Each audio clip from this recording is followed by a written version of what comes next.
Get some help, Chilton Almeida. Get some help.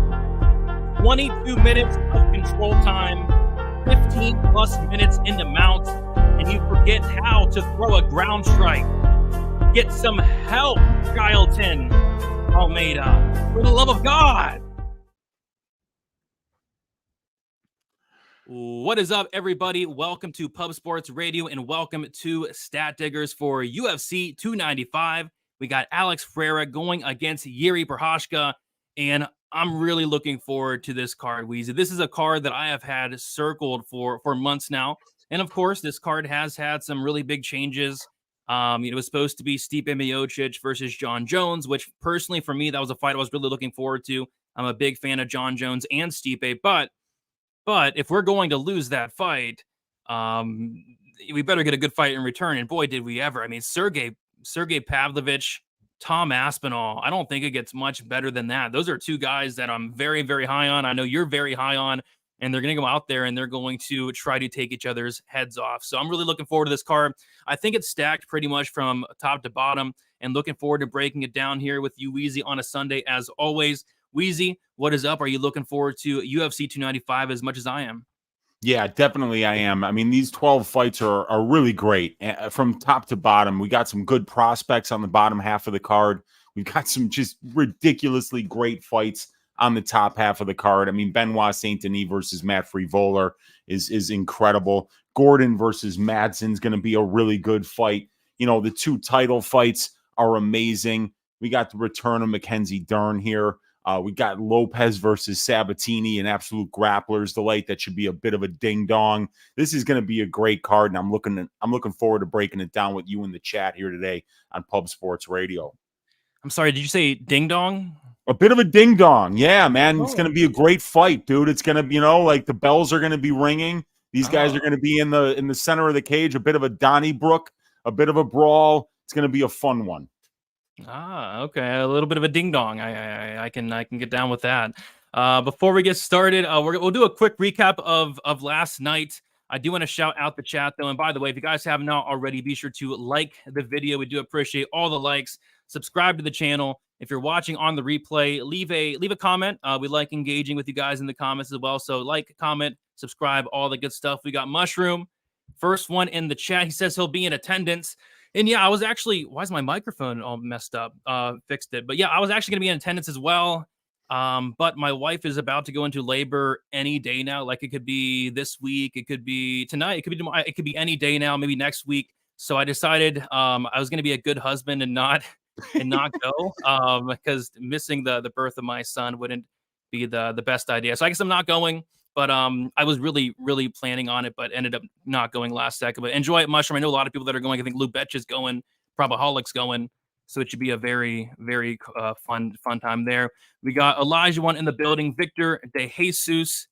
And Elijah One called it on Wednesday's DFS show. He said it. He's betting Lewis. Oh, I thought you said you're betting Almeida by decision. You bet Lewis by decision and not Almeida. Yeah, dang it. That sucks. You had the right read, I guess, kind of. Not really. I don't know, but yeah, that was complete madness. We got Jared in the building. We got Kiwi in the buildings. We got Snap It. There will be blood. 12-15%. Snerius. We got Ever Since Forever. I gotta be careful with some of these names because some of these names they try to make you say things that would get you canceled nowadays. So I gotta kind of look into it. Like Lou, our guy Lou Sassel on Twitter and. Dixon side, there's a couple of those. Let's see. The Meta Human Project in the building. What is up, the Meta Human Project? But yeah, Weezy, before we get into this phenomenal card, I don't want to talk too much about last night, but I'm gonna do a quick recap of last night. To be honest, I mean, everything was going perfect for me. Really perfect for me. I swept the prelims. I had Vitor Petrino in a parlay. And I had Mark Diakese just kick off the card. Great reads there. So yeah, everything went perfect. Swept the prelims. And then my next bet. And then 40% of my action gets canceled before the main card starts. I had 4 bets on the Rodolfo Vieira, Armin Petrosian fight. So that sucked. Lost like almost half my action for the night.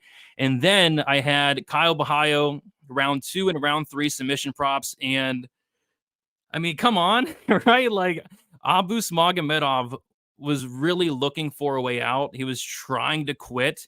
I mean, to be honest, and I feel bad. I had the sub. I feel bad for the round 3 in general prop bettors because all Kyle had to do was just like hit him like 2 more times and he was going to fold. But no, Kyle takes him down, which I liked. I liked him taking him down for my submission prop. And then he almost subs him. He takes the back. He gets one hook in, and then he's on top of him and he's talking to him. Yeah. He's talking to him in the middle of a fight. I don't know. So I liked my read. It was plus 1700. It is what it is. And then it gets all terrible from there. So the Bonfim fight, I didn't lay minus 650 on Bonfim or whatever, but what I did do was I bet the submission. It was plus 140. I don't think it was the worst bet in the world. He tried for it like 10 times, but nothing was really that close. But that's kind of how I played it. So that lost. And then my night really came down to the main event. I had 2 parlays live going into the main event. I had Nascimento live in a parlay, which, by the way, that fight took like 10 years off my life. Dontel Mays didn't even show up, and it was much closer than it should have been. So shame on you, Nascimento. And then I had the Petrino in a parlay, and all I needed was the fight to not start round 3 in the main event. Easy enough, right? Easy enough, right? Almeida takes down Derek Lewis like expected in 20 seconds. He gets into mount 2 seconds later, and what does he do, Weezy? What does he do? What does he do? Nothing. He doesn't do anything. He does nothing. And I'm like, okay, that's cool. Whatever. Feel out process. Second round comes around. He takes him down in the first 10 seconds.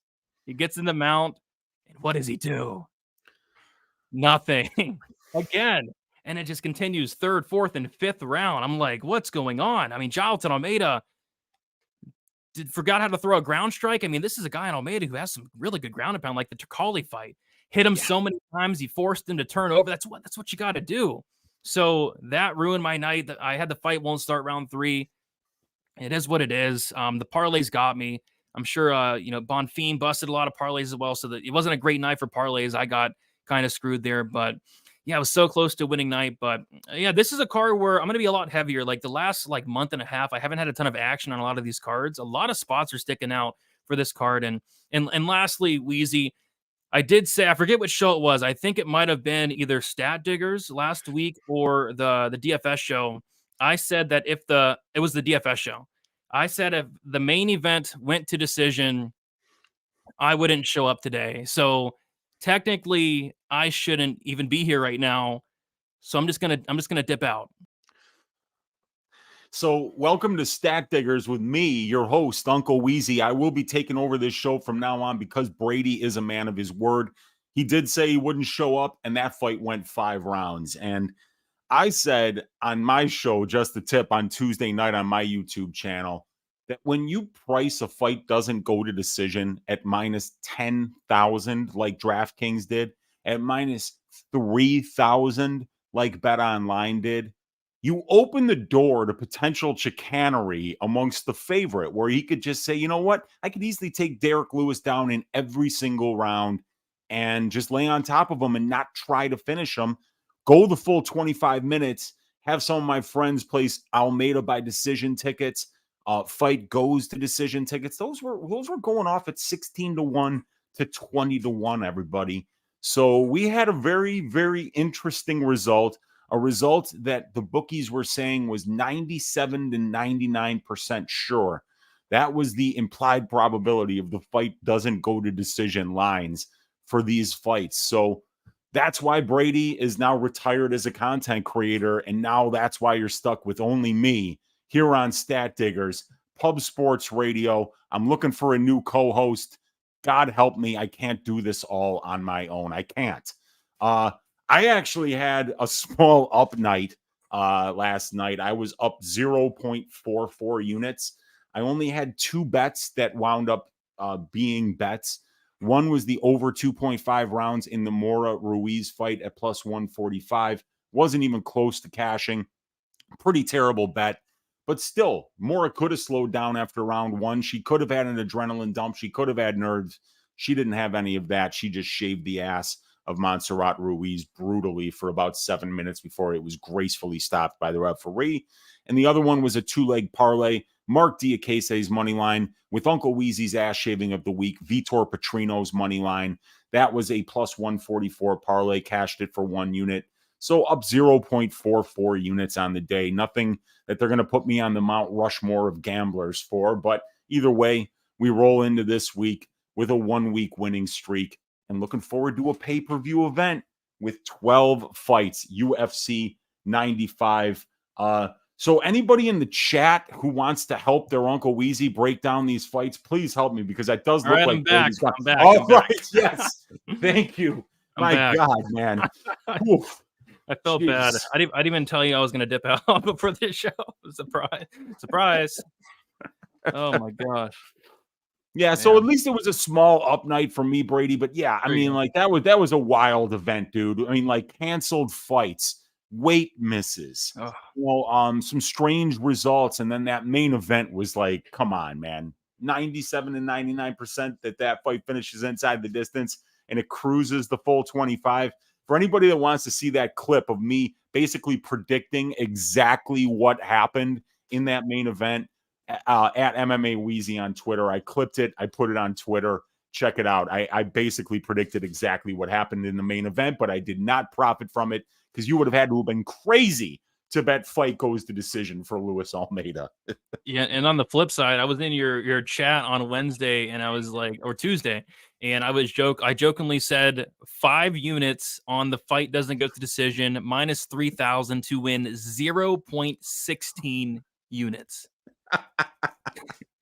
Yeah, and a couple people thought you were serious, and one of the guys in the chat was like, dude, you don't have to worry about Brady making that bet, you guys. Don't worry about it. He's joking, but that was absolutely crazy. If I made that bet for real and that happened, I probably wouldn't be here right now. I seriously would not have shown up. Dude, gosh. Yeah, I mean, like, how do you not throw yourself in the river, or put your head in the oven with a sign on your back that says no funeral? Gosh. It's like, tell my son I love him and not to make the same mistakes his father made, Yeah. Tell him I died, and then you could have just some great death story about how you killed 14 bears, but the 15th bear was the one that got you, and it was protecting your pregnant wife and your unborn son from those bears. It could be a great story, but the reality is that you'd be dead because you had poor bankroll management and made a max bet of minus 10,000. Yeah, that's why bankroll management's key. It's definitely key. So yeah, I guess we move on to a much better last night's card. I thought it sucked, to be honest. I thought there was a couple good fights, but overall I thought it kind of sucked. There were some really good fights, and then there's some terrible fights, like the Nascimento fight was trash. The main event was trash. There are a couple trash fights, but this is a card in 295 where I'm really looking forward to pretty much every single fight on the card. So looking forward to breaking it down. All right, Weezy, I say we get into it then, and we're going to start with the first fight on the card. And this bout order potentially might be switched up. We're always doing this on a Sunday, but as of now, we have an absolute banger to kick off the card. We got Steve Erceg going against Alessandro Costa. We got Erceg, he's 28 years old, 5'9" with a 69.5-inch reach. We got Costa, 27 years old, 5'4" with a 67-inch reach. Costa 1 year younger. Costa is going to be at a 5-inch height disadvantage and a 2.5-inch reach disadvantage. So Erceg is 5-0 in his last 5 fights. He made his debut on short notice against David Dvorak. Alessandro Costa, he is 3-2 or 4-1 in his last 5 fights. Made his debut on short notice against Amir Albazi, and then went out there and knocked out Jimmy Flick. So what I think is very interesting about this fight is, for one, Matt Schnell pulled out, of course. I mean, Matt Schnell loves pulling out of fights. I mean, I said it on my show today. I mean, if I had $1 for every time Matt Schnell pulled out of a fight, what do you think? Maybe a down payment on a house? I mean, he pulls out of fights left and right. So I really wanted to see Erceg knock him out, but that's not going to happen. In steps Costa on short notice, which I don't really like, because we did see Costa come in on short notice against Albazi. He didn't look that great. And I know it's Albazi. Albazi's like a top 5 guy, but it wasn't competitive at all. Whereas with Erceg came in on short notice against Dvorak. Dvorak I think was ranked 10 at the time, and he not only beat Dvorak, but beat him pretty convincingly. I thought he won 29-28 pretty easily. Even I think a couple judges gave him like a 30-27 as well. He hurt Dvorak very bad in the second round, mixing some takedowns in the third round. Erceg looked the best I've ever seen in that Dvorak fight. His striking looked really good. He has a ton of power. He's very durable as well. Never been finished in his entire career. On the flip side, you got Costa, very small for the division. Height and reach disadvantage here. The short notice. The durability of Costa, I worry about. He's been knocked out twice in his career. Emir Albazi dropped him a couple times. So I thought initially I might like Alessandro Costa, but the fact that he is coming in on short notice, I really don't like. And again, I was very blown away with the debut of Steve Erceg as well. So it is a closely lined fight, though, Weezy. I'm curious to hear your thoughts on this one. Yeah, what a way to start the card here. You know, I wish Alessandro wasn't coming in on short notice because this is a fun fight. But Erceg is a huge flyweight, dude. I mean, this guy's 5'9", got an almost 70-inch reach here. And I like the striking. I like the grappling. He seems to be a very calm guy, you know, for a guy who's only 28 years old, making his UFC debut on short notice. Damn, I mean, he looked good, dude. And not only that, came all the way from Perth, Western Australia for that fight. Anyway, Erceg is a guy who's 6-0 to the submission, as is Alessandro Costa. You know, and when I see these guys strike on the feet, Brady, I like Erceg's kind of like minute winning ability. But what Costa does is he's kind of he's low volume, but when he gets into the pocket, he's looking to take your head off. So I think in the striking exchanges, Costa might be landing the bigger shots, but I think Erceg is going to be using that height and reach advantage that he has to maintain distance with low leg kicks, with teep kicks, with a good jab. So I think he'll be winning the minutes. And then I don't know how much grappling we're going to see here. You know, Costa's a black belt. I think Erceg is as well. If he's not a black belt, he's just a very good grappler, and he hasn't gotten that yet. But either way, I kind of see this being a striking battle. And if that's the case, I could see it actually being kind of close because Costa doesn't really shoot takedowns. He's got really good takedown defense as well, Brady. Even Emir Albazi was having a hard time taking him down. The one time that he did take him down, it was a really nice reactive double leg that he just timed perfectly off of a strike attack by Costa. But Costa actually got back up the time that he was taken down. It was the times that he got knocked down by Albazi where he wasn't getting back up. So, yeah, I think the grappling could be close here. And I think in the striking, Costa could actually be landing the bigger shots if he finds a way to get into the pocket. But that's going to be tricky because you're going to have to pay a price to enter against Erceg, and he does have nice straight shots right down the middle. Yeah, I'm leaning Erceg here, but the line's kind of wide, so you know, I think I might just probably stay away from this one. But this guy Erceg, in my opinion, is an excellent prospect. I like the striking and I like the grappling. Yeah, I'm seeing it kind of the same way as you. I don't think there's any grappling as well. Because for one, Costa has elite takedown defense. He's short and extremely strong. I don't see Erceg taking him down. I think that's off the table. And like you said, Costa doesn't shoot takedowns for some reason. He's a really good grappler. He just doesn't. When he's subbing guys, he's like knocking them down first. So yeah, a striker versus striker matchup. But like I said, the short notice kind of concerns me for Costa. Like as this fight goes on, you know, what's the gas tank going to look like? The durability as well. So yeah, I do slightly lean Erceg. Minus 150 for Erceg here and plus 130 for Costa. That sounds about right to me. The over-under set at 2.5 rounds. The over 2.5 minus 146. The under 2.5 plus 116. I don't have a strong lean one way or another on that. Just because Erceg is so tough and Costa has been finishing 2 of his 3 losses. I don't know. I'm staying away from this fight as a whole, I think. I might actually look at maybe some late Erceg props, but that's about it for me. You're probably passing as well on this one. In terms of the time props, yeah, Brady, I don't have a great read. You know, Costa has been finished a couple of times, but only by KO. And Erceg is 6-0 to the submission. Costa is 6-0 to this submission as well.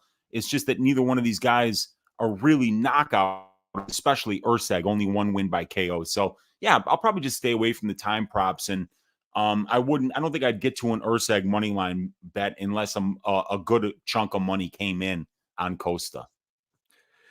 Yep, I think I'm staying away as well. But I really wanted to see Matt Schnell go in there and get knocked out by Erceg. That would have been very fun. And Matt Schnell just continuously pulling out of fights, even on like fight days. He's pulling out of fights on weigh-in days.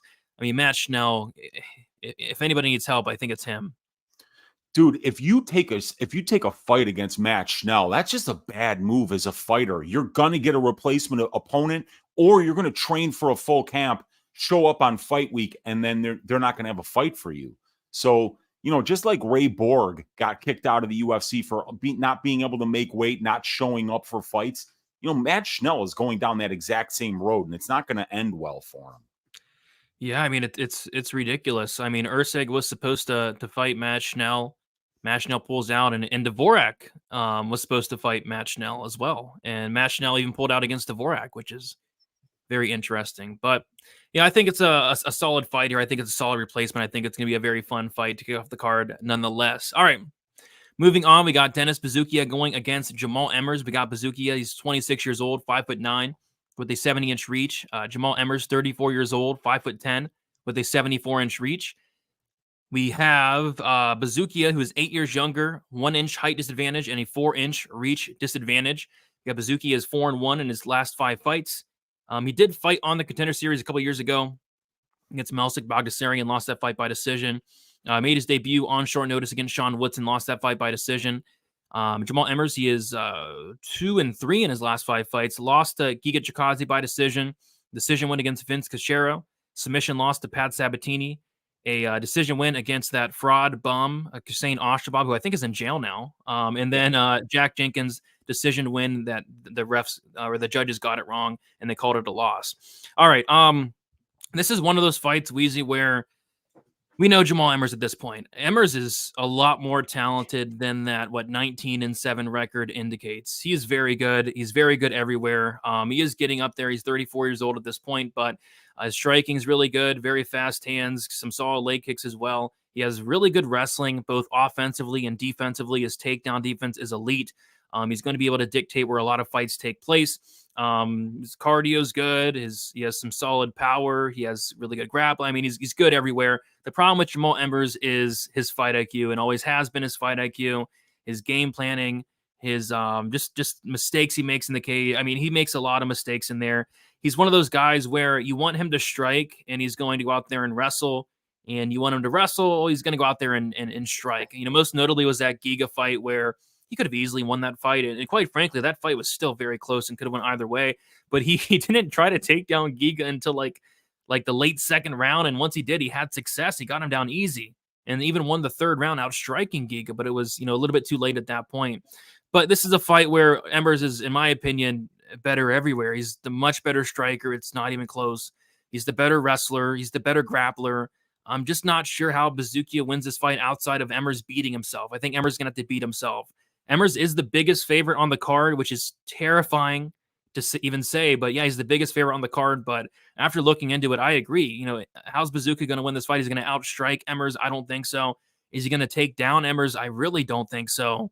I don't know. I think Emmers would really have to crap the bed here to lose this fight. With that said, if anybody's going to crap the bed, I mean, it is Jamal Emmers. So I think it's wise to pass. But looks like some money's coming in on Buzukja here. Looks like Buzukja went from plus 175 to plus 240. If money keeps coming in on Buzukja, I'll be happy to actually bet Emmers around minus 200, but I doubt it gets that low. But yeah, Emmers, the biggest favorite on the card. Weezy, what could go wrong?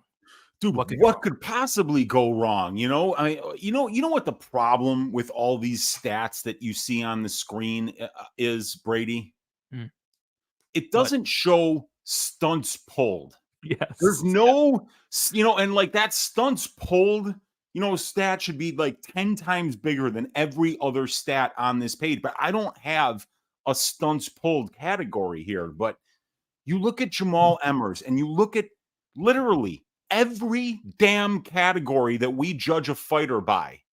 He's above average. He lands 5.43 distance strikes per minute spent at distance, 0.63 more than the divisional average. He attempts 13.25. That's above average for the division. He's got 41% accuracy. That's above average for the division. He's got 62.5% distance striking defense. That's above average. He absorbs less strikes than the average. His opponents throw less volume than the average. Jamal Emmers has 41% takedown accuracy. He's got 9 UFC takedowns and he's only yielded 1. And he's showing 90% takedown defense, Brady.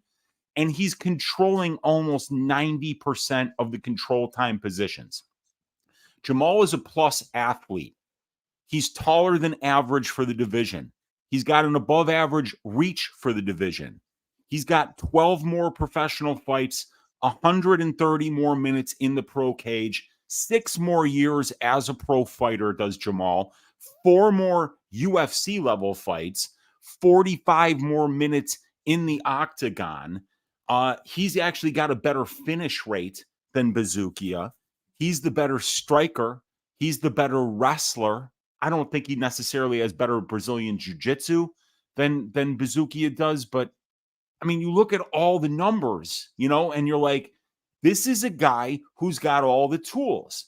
Now, all he needs to do is tie those tools together in a way that makes sense, use the right tools at the right time, and he's going to be a phenomenal fighter. And then you look at his record, 19-7. What happened? Why the 7 losses, Brady? Because he's better than a lot of these guys that he's losing to. He had Sabatini knocked on his ass before he started playing footsie with him. He beat Jack Jenkins. That loss to Giga by split decision. He almost outstruck Giga Chikadze at range. He was not getting his ass kicked at range against Giga. He was doing good work there. He just forgot to wrestle. If he would have wrestled much earlier, he would have had Giga so tired in the third that he could have done whatever he wanted to him. But he chose not to take that route. So stunts pulled for Jamal Emmers is a massive number. And that's what you don't see on this page, because what you're seeing from Bazookia is that he's less accurate at distance. He's a lot less defensively responsible at distance. He's got 20% takedown defense in the UFC. So if Jamal wants to get this guy down, who's got a great wrestling background, he's going to be able to do that. And Jamal's got good conditioning. He's the bigger guy. He's the more experienced guy. Is he going to pull a stunt? That's the question we have to ask ourselves. And if you have a good answer to that question, you're probably going to find a way to make money on this fight. But that's the crux of this fight, in my opinion, Brady. What do you think? I think Emmers is going to have to really F up to ruin this one. I mean, you take a look at Emmers, like his losses, like you said, he beat Jack Jenkins. I had a bet on Jack Jenkins. I thought he lost. I don't even think it's debatable. I was actually shocked that Emmers lost that fight. Pat Sabatini's really good. Giga's really good. And then Julian Rose. His losses aren't bad. Like if he loses to Dennis Bazookia, I mean, it's probably time for him to hang him up. So yeah, I think Emmers wins this fight. He's going to dictate where this fight takes place. In a lot of Bazookia fights, he's kind of just coming forward. He's a tough guy. He has a lot of heart, a lot of will. He tries to get guys down, and I don't know. I don't see him taking down Emmers, and he's definitely not outstriking him. So yeah, this should be Emmers all day. But again, in terms of guys you can't really trust, Emmers is at the top of that list. So I'm not laying minus 280 on him. But like I said, if this line keeps coming down, I'm going to have to, because I don't think this fight should be remotely competitive. I'm sure the over is juiced, and it is. My gosh, the over 2.5 minus 245. Oof.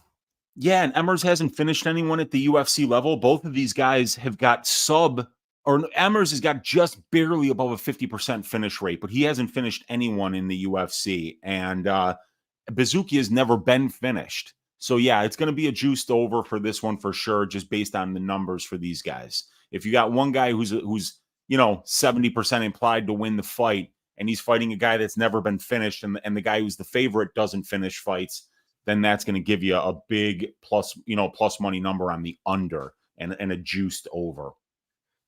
Yeah, a finish would also kind of surprise me as well. Yeah, I'm staying away from this at the moment. I would say I would maybe think about parlaying Jamal Emmers, but I'm done with parlays. I'm done with those. I don't know, man. It's Jamal Emmers. We should move on. I'm trying to not to talk myself into betting Jamal Emmers. So we'll move on. All right. Moving on. So Weezy, there are 3 fights on this card that I think have absolute fight of the night potential. 3 fights. 2 are on the prelims. 1's on the main card. This is a fight that I think is absolutely fight of the night potential. We got Joshua Van going against Kevin Borjas. We got Joshua Van, 22 years old, 5'5", with a 65-inch reach. Kevin Borjas, he's 35 years old, 5'5", with a 68-inch reach. We got Borjas is only 25. Oh, 87. Okay. Yeah, I'll change that. Yep, it caught me off guard there. But yeah, he's only 25. Both guys are pretty young there, but Josh Van is 3 years younger. Same height there. And then, of course, Borjas is going to have that reach advantage. From their last couple fights, we got Josh Van, 5-0 in his last 5 fights, made his debut against Zhalgas Zhumagulov, won that fight by decision. As far as Kevin Borjas, he's 4-1 in his last 5 fights. He was on the Contender Series, went out there and beat Victor Diaz by decision. So I remember Borjas from the Contender Series. I think he fought in maybe week 1 or 2, is earlier in the season. And it was tough. I mean, there wasn't a lot of footage out there of Borjas. I think there's 2 fights available outside that Victor Diaz fight. One of the fights he got head kicked and submitted, which was not the best look. And then another fight looked like it was recorded, from like a toaster. I mean, it was the worst video quality I've ever seen. And you can't really, tell anything. So going to that Victor Diaz fight, kind of went in blind. But what I did know was a lot about Victor Diaz, and I thought Victor Diaz was a very good fighter. Victor Diaz is a solid wrestler, solid grappler, and I think he trains at a very good gym. I think it may be a American Top Team. But yeah, going out there and beating Victor Diaz as a dog was a pretty good look. He weathered kind of an early storm. Victor Diaz started to slow down. Diaz was trying to take him down. Borjas did a good job at getting back up. And once we saw these two striking, it was clear that Borjas was the much better striker, and he showed a lot of dog in that fight. So I was very impressed with Borjas going back and watching the Diaz fight. And then I go and watch Van, and I was blown away with how good this guy looked, not only against Zhalgas, but on short notice. I mean, Zhalgas Zhumagulov is no slouch. He's no bum. I know he's cut, but he's a guy that typically goes to decision a lot, and he goes to a lot of close decisions with a lot of good guys. And Joshua Van won that fight, in my opinion, pretty cleanly. I thought he won. But it was a split decision, but I thought he went pretty cleanly. He almost finished Zhalgas Zhumagulov in the second round. The ref could have probably stepped in and stopped the fight, but yeah, I was really impressed with that debut. And then I go and watch his fights outside the UFC, and I was blown away, dude. Like, this guy is really good. He has very fast hands. He has extreme power for the flyweight division. This guy does not hit like a flyweight. He's going out there. He's knocking guys down. He's hurting guys. And he shows a little bit of an offensive submission game as well. I've seen him get multiple submissions in his last couple fights, couple club and subs as well. So yeah, I think Joshua Van's the real deal. These guys are going to stand and bang until one man falls, Weezy. And I don't like the strike and defense of Borjas. He's one of those guys that takes one to give one, and doing that against a guy like Joshua Van, I don't know if that's the best recipe for success. So I think Van's very live here to knock out a guy in Borjas who just leaves his chin up in the air, his hands down, gets hit cleanly. I don't know if you're going to be able to eat the power of Van there. So I like Van here to win this fight.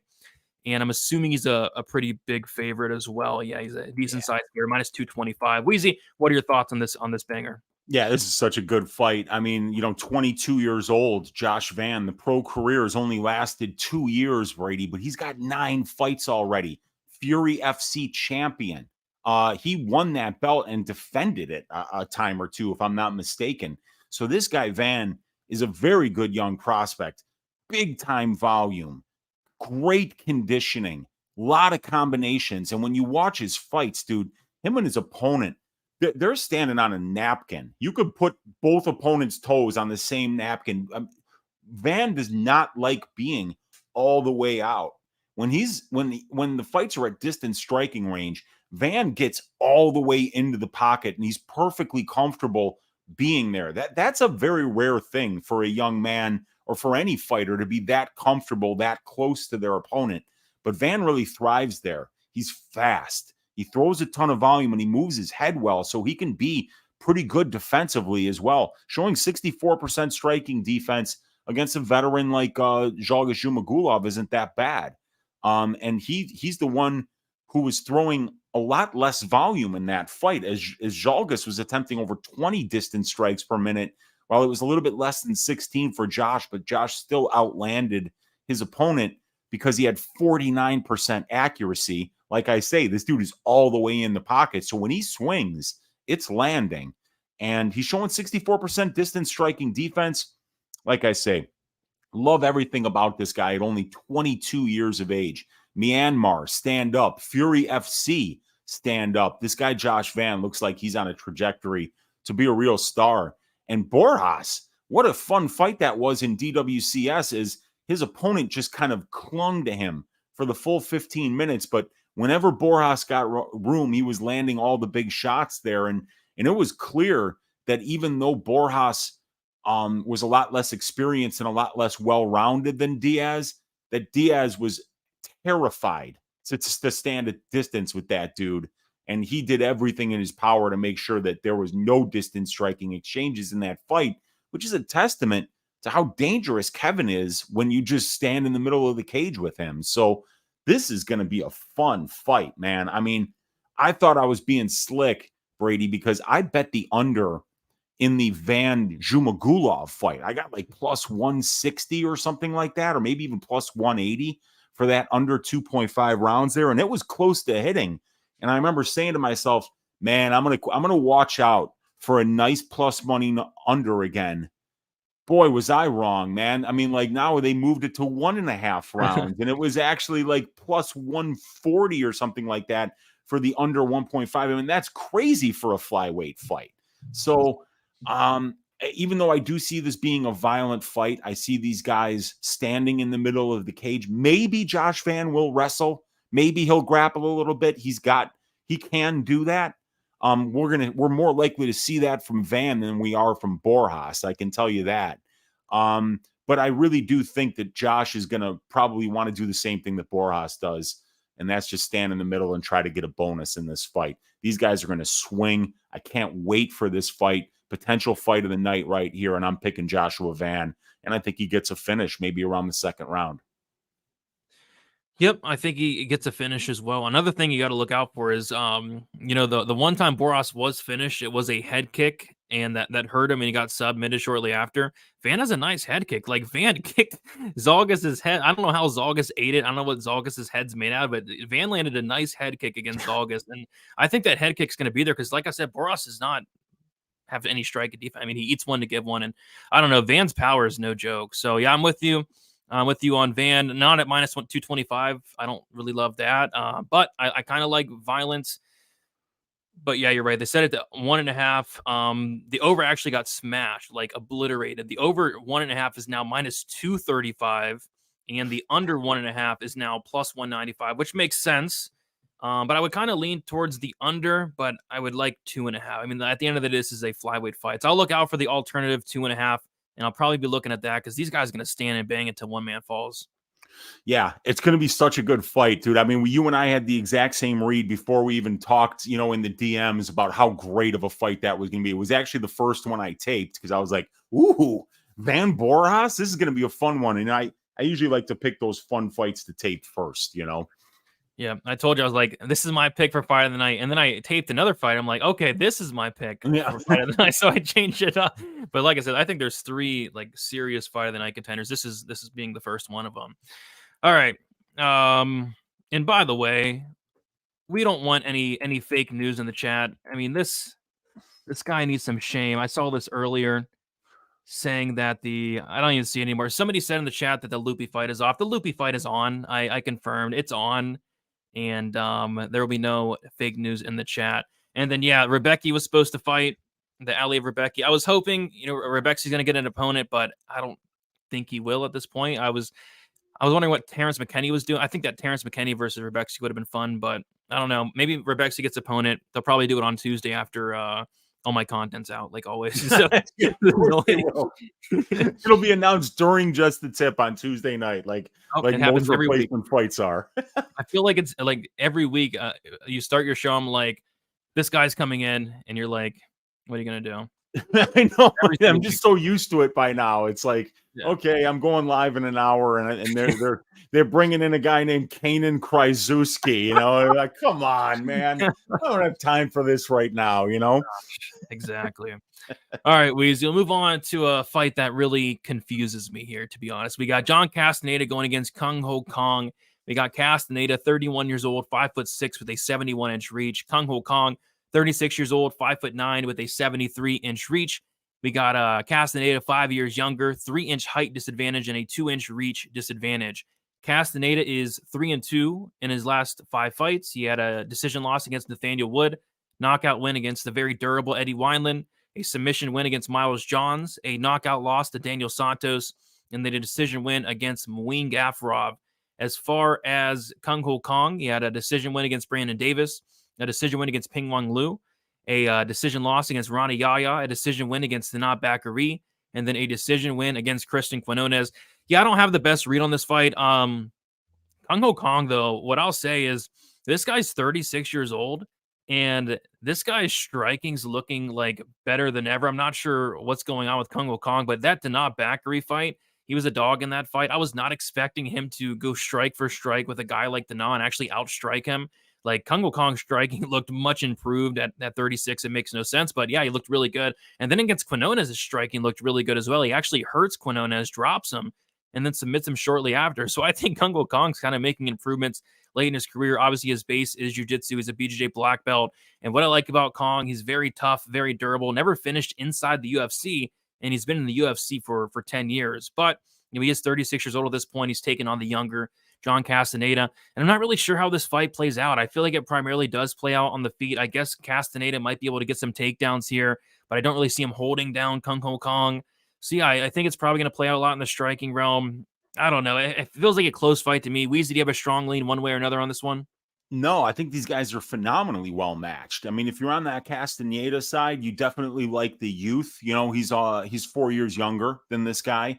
You like the fact that he's just as experienced overall. 3 less fights than Kong, about 10 less minutes in the pro cage. It's just Kong has more UFC fights, 7 more UFC fights, and about 90 more minutes in the UFC cage. Both of these guys can finish. Both of these guys are durable. Both of these guys are very well-rounded, Brady. I mean, you look at a guy like Castaneda in his career, 6 wins by submission, 8 wins by knockout, 6 wins by decision. You know, and he can do it in a number of different ways. He's got very good wrestling. This is a guy who had a college wrestling background up in Minnesota. He's got a good Brazilian jiu-jitsu game. He's got good boxing, and he's got good cardio. Dude's got some, you know, he's got that dog in him. He has been finished twice by knockout, but he's 8-2 to the KO. He's 6-0 to the submission, is Castaneda. And with Mr. Perfect, Kung Ho Kong, 12-1 to the submission as a pro, 4-0 to the submission in the UFC. So, you know, both of these guys are very good everywhere the fight goes. And like you say, look, Kung Ho Kong's win against Christian Quinones was, you know, very impressive, if for nothing else than this kid Quinones like 12 years younger than him. And he went out there and he starched him, submitted him, you know, dropped him and then submitted him. So very impressive there in that fight. And Castaneda just keeps getting better. But you know what I worry about with Castaneda is the weight. This guy's missed weight a few different times in his career. So I think you always need to kind of see what Castaneda looks like on the scale before you formulate too much of an opinion on the fight. You might have to wait on this one. But dude, I kind of see this one as being a bit of a coin flip here. I could see this going either way. Both of these guys are very well rounded. Both of these guys have fought a similar level of competition at the UFC level. They're similar in experience, but Kung Ho Kong's got a little more high-level experience. He's 3 inches taller. He's got a 2-inch reach advantage, and he probably does have the better submission game, and he's probably the more technical fighter overall. But he's the older guy, and Castaneda's, you know, been pretty hot lately. I mean, the Santos loss, you know, obviously you don't like to see that, but the wins against Wineland, Johns, and Gafarov are good wins. And same thing with Kung Ho Kong, Quinones, Bakary, Lu Pingyuan, the last 3 wins for him on a loss to a very tricky stylistic matchup in Hani Yaya. Yeah, man, I could see this one going either way for sure. Somebody's in my house. I think it's my wife, though. It better be, because otherwise, I'm gonna. You know what? You go look. I'll dial 9-1, and then when you give the word, I'll dial that 1, and we'll get the cops over there in no time. No, I think it is. I left my door unlocked, though, but I think it's her. It's good, as long as it's not the dude who tried to invade Anthony Smith's house on bath salts. I think we'll be all right here. As long as it's not Sergei Pavlovich, that is a man I'm terrified of. Sergei Pavlovich. Sergei Pavlovich doesn't knock on doors. He just knocks them down. Like if he were to knock on your door would just fall. So as long as it's not, I'll hold my own. People in the chat are arguing about the Aliev Verbexky fight, guys. Yeah, that one's not even happening. It's not even happening. And I taped Aliev. Dude, my dumb ass Brady texts me and says the Rebeski fight is off. I'm on the tape study index. I'm like, ooh, Narulo Aliyev. Let me check him out. And then I watched 2-3 fights, I think. And then I'm like, oh my God, he's fighting Rebeski. He's the one that's hurt, So I taped that fight. But yeah, it's a shame that one's off. That was going to be a good one. Yeah, I did the same thing last week. I went to the tape index and I taped a random fight that was off. Now my Alexander, right? Taped Yeah. Onama Alexander for like Yeah. 30, 45 minutes. Yeah, it's not fun. Not fun. Hate it when that happens. Yeah, it's never fun taping fights that get canceled, especially fights that get canceled 5 minutes before they're supposed to start. and you talk about them all week, then it's never fun. Hey, man, you break down the beginning of this Gordon Madsen. I got a dog that's about to kill me here. I'll be back in 2 minutes. I got to give this guy some food. All right, don't want that to happen. And by the way, guys, we have a closely lined fight here. We have Castaneda minus 158 and Kung Ho Kong plus 138. Dogger pass fight. I'm probably not betting it, though. We'll see. All right, moving on to the next fight. This is probably my least favorite fight on the card. We got Jared Gordon going against Mark Madsen. Not to say it's a bad fight. I think it's solid. It's not my favorite fight on the card. Jared Gordon, he's 35 years old, 5'9" with a 68-inch reach. Mark Madsen, 39 years old, 5'8" with a 72-inch reach. Jared Gordon, he's 5 years younger. He's going to have a 1-inch height advantage, and he's going to have a 4-inch reach disadvantage. Jared Gordon, he's 2-2 and 1 no contest in his last 5 fights. A decision win against Joe Selecki, a submission loss to Grant Dawson, a decision win against Leonardo Santos, decision win against Paddy Pimblett, a fight that a lot of people thought he won, but the judges got it wrong, and it turned into a loss there. Decision loss against Paddy, and then a no contest against Bobby Green, in a fight he was looking pretty solid in up until the head clash. As far as Mark Madsen, he has 4-1 in his last 5 fights. Knockout win against Danilo Barlardo, decision win against Austin Hubbard, decision win against Clay Guida, decision win against Vince Pichel, and his first loss came against Grant Dawson there.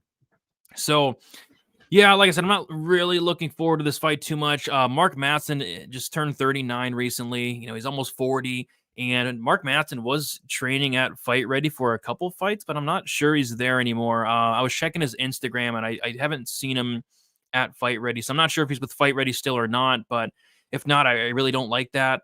And I don't know. On the feet, I'm actually really impressed with Jared Gordon's striking. I think his striking's really always been underrated, but his striking is really good. In the Bobby Green fight, he was picking apart Bobby Green, and I had a pretty big bet on Bobby Green in that fight. I also had Bobby Green by knockout, and Jared Gordon was winning a lot of the striking exchanges early up until that head clash. So I think on the feet, really, it's not even that close. Jared Gordon, I think, is the better striker, and Mark Madsen, he's not a terrible striker. I think he's improved throughout the years, but he's having close competitive striking exchanges against guys like Austin Hubbard, Clay Guida, and in terms of the striking, and then in terms of the wrestling, obviously Mark Madsen, Olympic caliber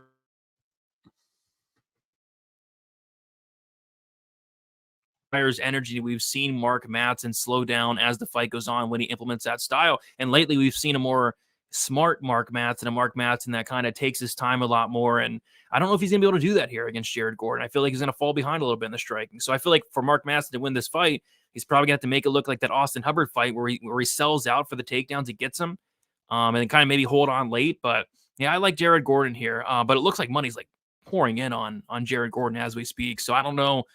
Maybe missed the boat, but Weezy, what are your thoughts on this one? I said it's probably my least favorite fight in the card. Not saying it's a bad fight, but I think there's this card's so stacked that I think this is probably my least favorite. Yeah, we got another Dane on the card. Don't forget Nicholas Dalby. Danish, the Danish durability, the Danish dynamite. I mean, what a performance by him last night. I really wish I had money on him. I did not. I did not see that coming. That Gabriel Bonfim is phenomenal, and I thought he was going to finish him in the first round. Kind of came close, but boy, Dalby just broke him, and that's that Danish toughness, that Danish durability. I mean, Mark Madsen had his jaw broken in the third round against Austin Hubbard and hung on. Really tough fight there to get that win.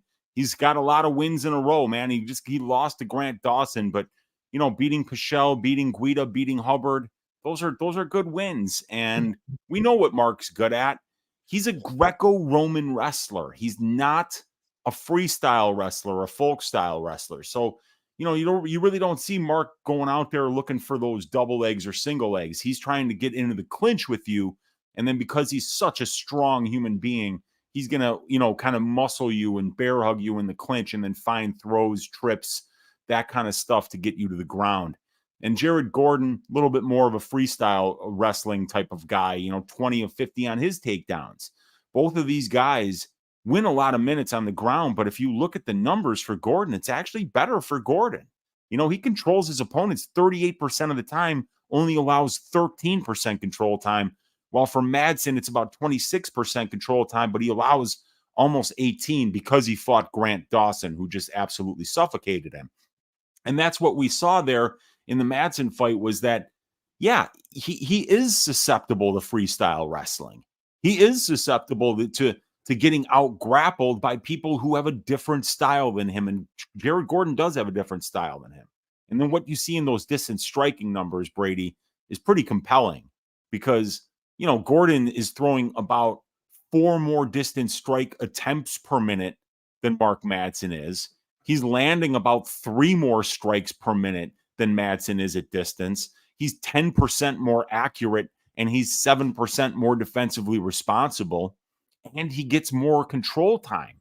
So, but Madsen, you know, is a very, very strong individual, and if he gets you down, it's hard to get back up.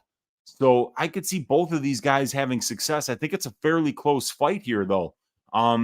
Gordon's a little bit younger, but I think he might be a little bit more shop worn. You know, you think about Madsen being the 4 years older guy, but he's got half the pro experience. He came to this sport much later in life than Jared Gordon did. So I think it's a very interesting stylistic matchup here.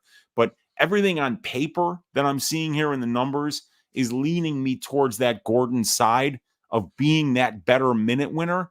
But I'll tell you, a finish only prop on Mark Madsen might not be the best, might not be the worst look here, Brady. The guy's got a lot of power, and Jared Gordon, we know, is chinny. He's got concussions in his past.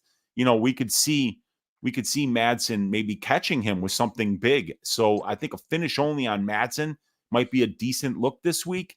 And I think Jared Gordon by decision could, you know, especially at plus money, might be a really good look as well. Yeah, I think it probably pushes, but I'm right there with you. I think that Madsen finish only would be a really good look. Jared Gordon's not finishing anybody. And Jared Gordon, like, the one worry I always have with Jared Gordon is the durability issues. He's been knocked out way too many times that I can even count. I think he's been submitted before as well.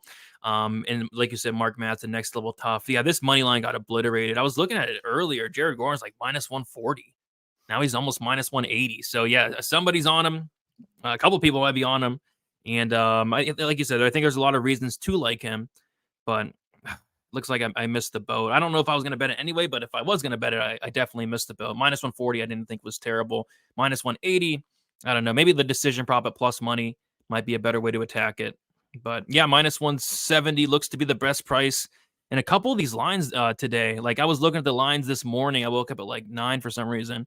I had a nightmare. I had a nightmare that Jailton Almeida took down Derek Lewis and got into mount for 20 minutes and didn't finish him. So that scared me. I woke up and looked at the lines, and yeah, Gordon was minus 140. Some other lines moved a lot, but yeah, money pouring in on Jared Gordon as we speak. The overs minus 280 for an over, which makes sense. I don't really see a finish here, but if there is, it's going to be Mark Madsen probably knocking out a chinny Jared Gordon.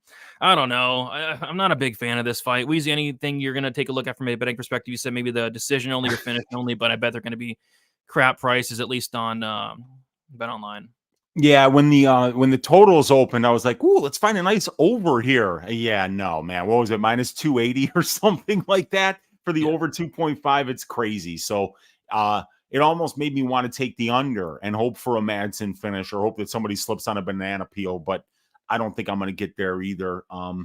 Good, interesting fight between two pretty well-rounded guys here. We'll see how this one shakes out. I see it playing out close. Maybe there's some value on that Madsen money line. Who knows? Maybe. I don't like it really, but who knows? Who knows is right. We know nothing at this point. I mean, Jailton Almeida went to decision, so I'm questioning everything at this point. I don't know. Yeah. But yeah, we'll see. All right, we'll move on to the next fight. A very interesting fight here. We got Nazim Sadikov going against Slava Borshev. We got Sadikov, 29 years old, 5'10" with a 69-inch reach. Borshev, he's 31 years old, 5'11" with a 69-inch reach. We got Sadikov, 2 years younger, Sadikov 1 inch smaller, and then same reach there.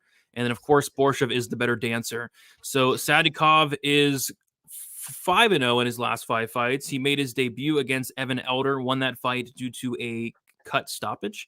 And then he submitted Terrence McKinney in the second round. As far as Slava Borshev, he is 3-2 in his last 5 fights, had a nice knockout win against Chris Duncan, which that win's aging decently well. That was the second round. He knocked out Dakota Bush in the first round, and then he lost the decision to Mark D1 Diakase and Mike D1 Davis. And then he beat Mahashate by knockout as well. So this fight really intrigues me, Weezy, because you take a look at Slava Borshev, and whenever he fights these guys, like, what do they try to do? They try to take him down and take him down a lot. And his 2 losses against Diakase, D1 Diakase, and Mike Davis, he was taken down a combined 20 times. And he lost those fights, right? But the fights he's not getting taken down in, he's crushing these guys. I mean, Slava Borshev's striking is incredible. Very, very high-level striker. There's a reason guys are taking him down and trying to take him down the entire fight. They don't want to strike with why would you strike with Borshev? I mean, this guy's striking is no joke. He has a ton of power, a ton of variety, and he's really, really dangerous, right? So then I go to Sadikov, and I watch a lot of his fights, and I'm like, okay, show me some wrestling. Show me some offensive wrestling. I don't really see a ton of it. What I will say, though, like when he does get on top, he's very dangerous. He has legit ground and pound and a submission game as well, but he didn't really wrestle as much as I really like to see. So if Sadikov comes in here and goes out there and strikes with Borshev, he's playing with fire. But I don't know if I knew for a fact that Sadikov would go out there and attempt 10 to 15 takedowns like Diakase and Davis, I think I'd probably bet him here. But the fact of the matter is I haven't seen that out of him. So I think this fight is going to stay striking for a decent portion of it. And if it does, I think Borshev's very, very live here. Sadikov was outstruck by Evan Elder, and I don't think Evan Elder is a bad fighter. I think he's a good fighter, but I mean, Slav is a much better striker than Evan Elder, and Elder dropped him in the first round, and that fight was very, very close to competitive up until that cut stoppage. So, yeah, I guess it really all comes down to the game plan of Sadikov. And I'm not sure. So, Weezy, I'm really curious to hear your thoughts on this one here. I think it's another closely lined fight. I like Sadikov's striking. I just, in this particular matchup, he would be stupid not to wrestle because look, I mean, like this guy, Borshev, he's been taken down, what did you say, 20 times in those 2 losses? Yeah. And then when he's winning, his opponents aren't getting any, or maybe they get 1 takedown or something like that. So, yeah, I mean, if Sadikov has the wrestling, if he has the cardio, if he has that type of a style, that's really what he should do. Not that he's going to be completely out of his depth here at distance, but when you look at these distance striking numbers, right? It's all green. 143 out of 260. You see that there. 55%. 7.93 distance strikes landed per minute. 14.42 offered up. A positive 4.16. Distance striking differential, positive 4.16, while it's negative 0.41 for Sadikov. And then you've got, a 2.8 distance knockdown percent. For every distance strike that you land, you're landing a knockdown on almost 3% of the distance strikes that you're landing, 1 out of 30 something.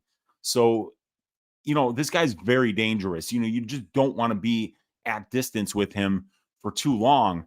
But when you see Nazim Sadikov in 16.75 minutes of UFC cage time get 1 takedown and 1 attempt, it leads you to believe that, like, okay, we're going to need to see something out of Nazim this time around that we really haven't seen from him yet on tape. And that's somebody who's going to shoot 5 or 6 takedowns, preferably in the first round, right? Not just in the whole fight.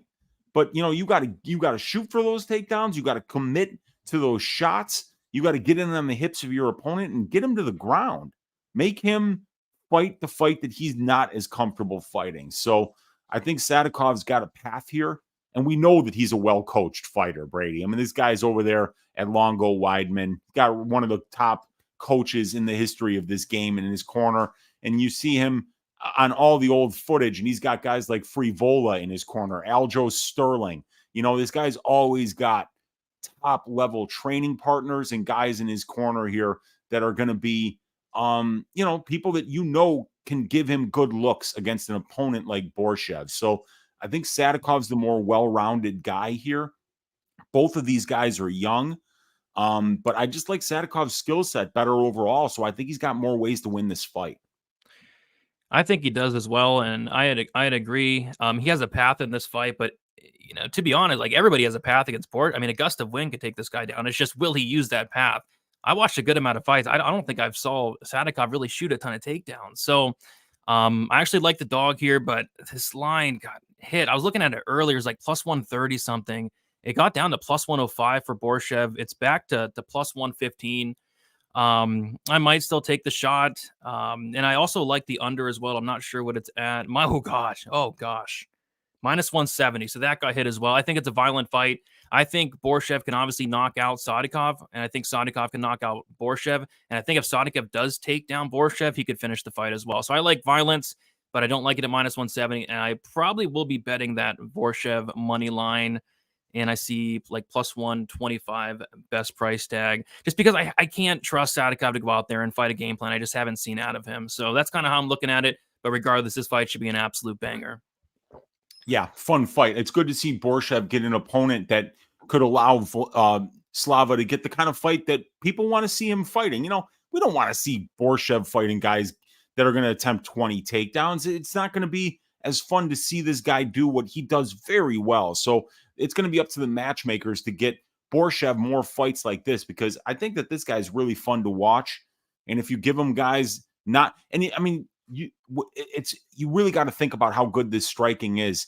Mark Diakese is not a bad striker. Mike Davis is a phenomenal striker.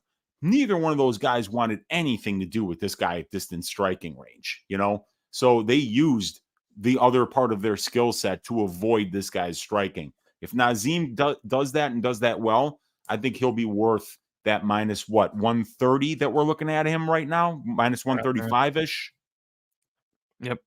Minus 135 on Bet Online. So I think that's probably worth it if we know he's going to wrestle. But if he doesn't, man, plus 115 for Slava is a good look. Yeah, I mean, it all depends on the game plan. I wish we knew. We don't know. And that's the thing. But yeah, between Diakese and Mike Davis, they shot a combined 29 takedown attempts. 29. Gosh. Yeah, and Slava's got 0 takedown attempts, so you could tell that these guys are, they don't want anything to do with his striking.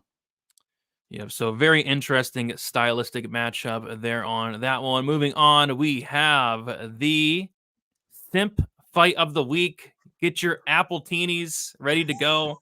Put your little umbrella on them. Sit back and enjoy those Appletinis while we all fight over this fight. I mean, it's already getting very hostile on Twitter. Everybody's really passionate on one way or another, and that's what happens on these Simp Fights of the Week. And if you go to Bet MMA Tips right now and look at the bets, it is split right down the middle. That's how you know it is the Simp Fight of the Week. We got Tabatha, Baby Shark, Ricci going against Lupi Godinez. We got the Baby Shark. She's 28 years old, 5'1" with a 61-inch reach. Lupi Godinez, 30 years old, 5'2" with a 61-inch reach. Ricci, 2 years younger.